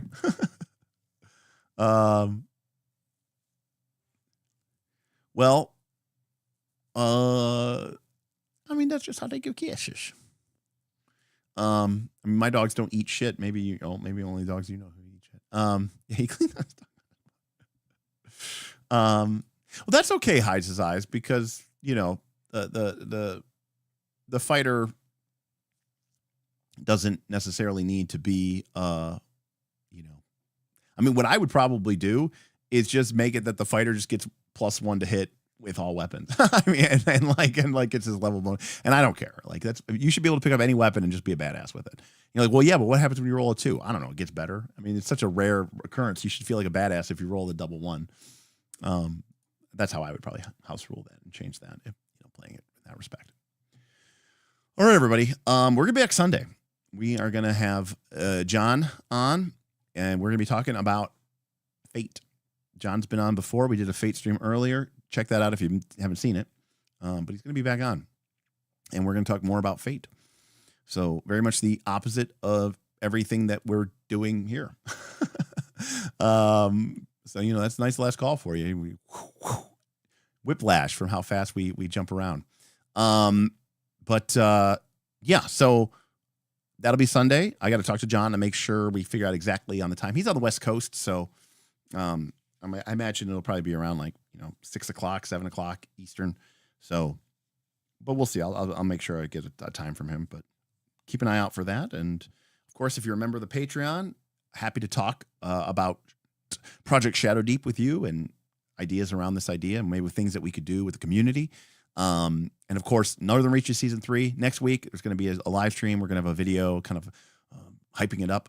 But if you're interested in playing Pathfinder 2 and with a very unique twist in a kind of community setting, well, then maybe you should join the Patreon at the champion tier and come find us. Derek said to say where and are ? If you do that, everyone will get a good chuckle. It'll be a great way for you to introduce yourself to the dungeon. Otherwise, another great stream, another great series of support. So we'll be back to talk more Project Shadowdeep in the future. Besides, it seems like Glicker's in here every freaking stream trying to be like, when are we publishing this? So he seems good to go. So that's going to do it for me. I hope you all have a great weekend. I'll see you on Sunday, and that'll be the next time on Knights, A Last Call. Peace.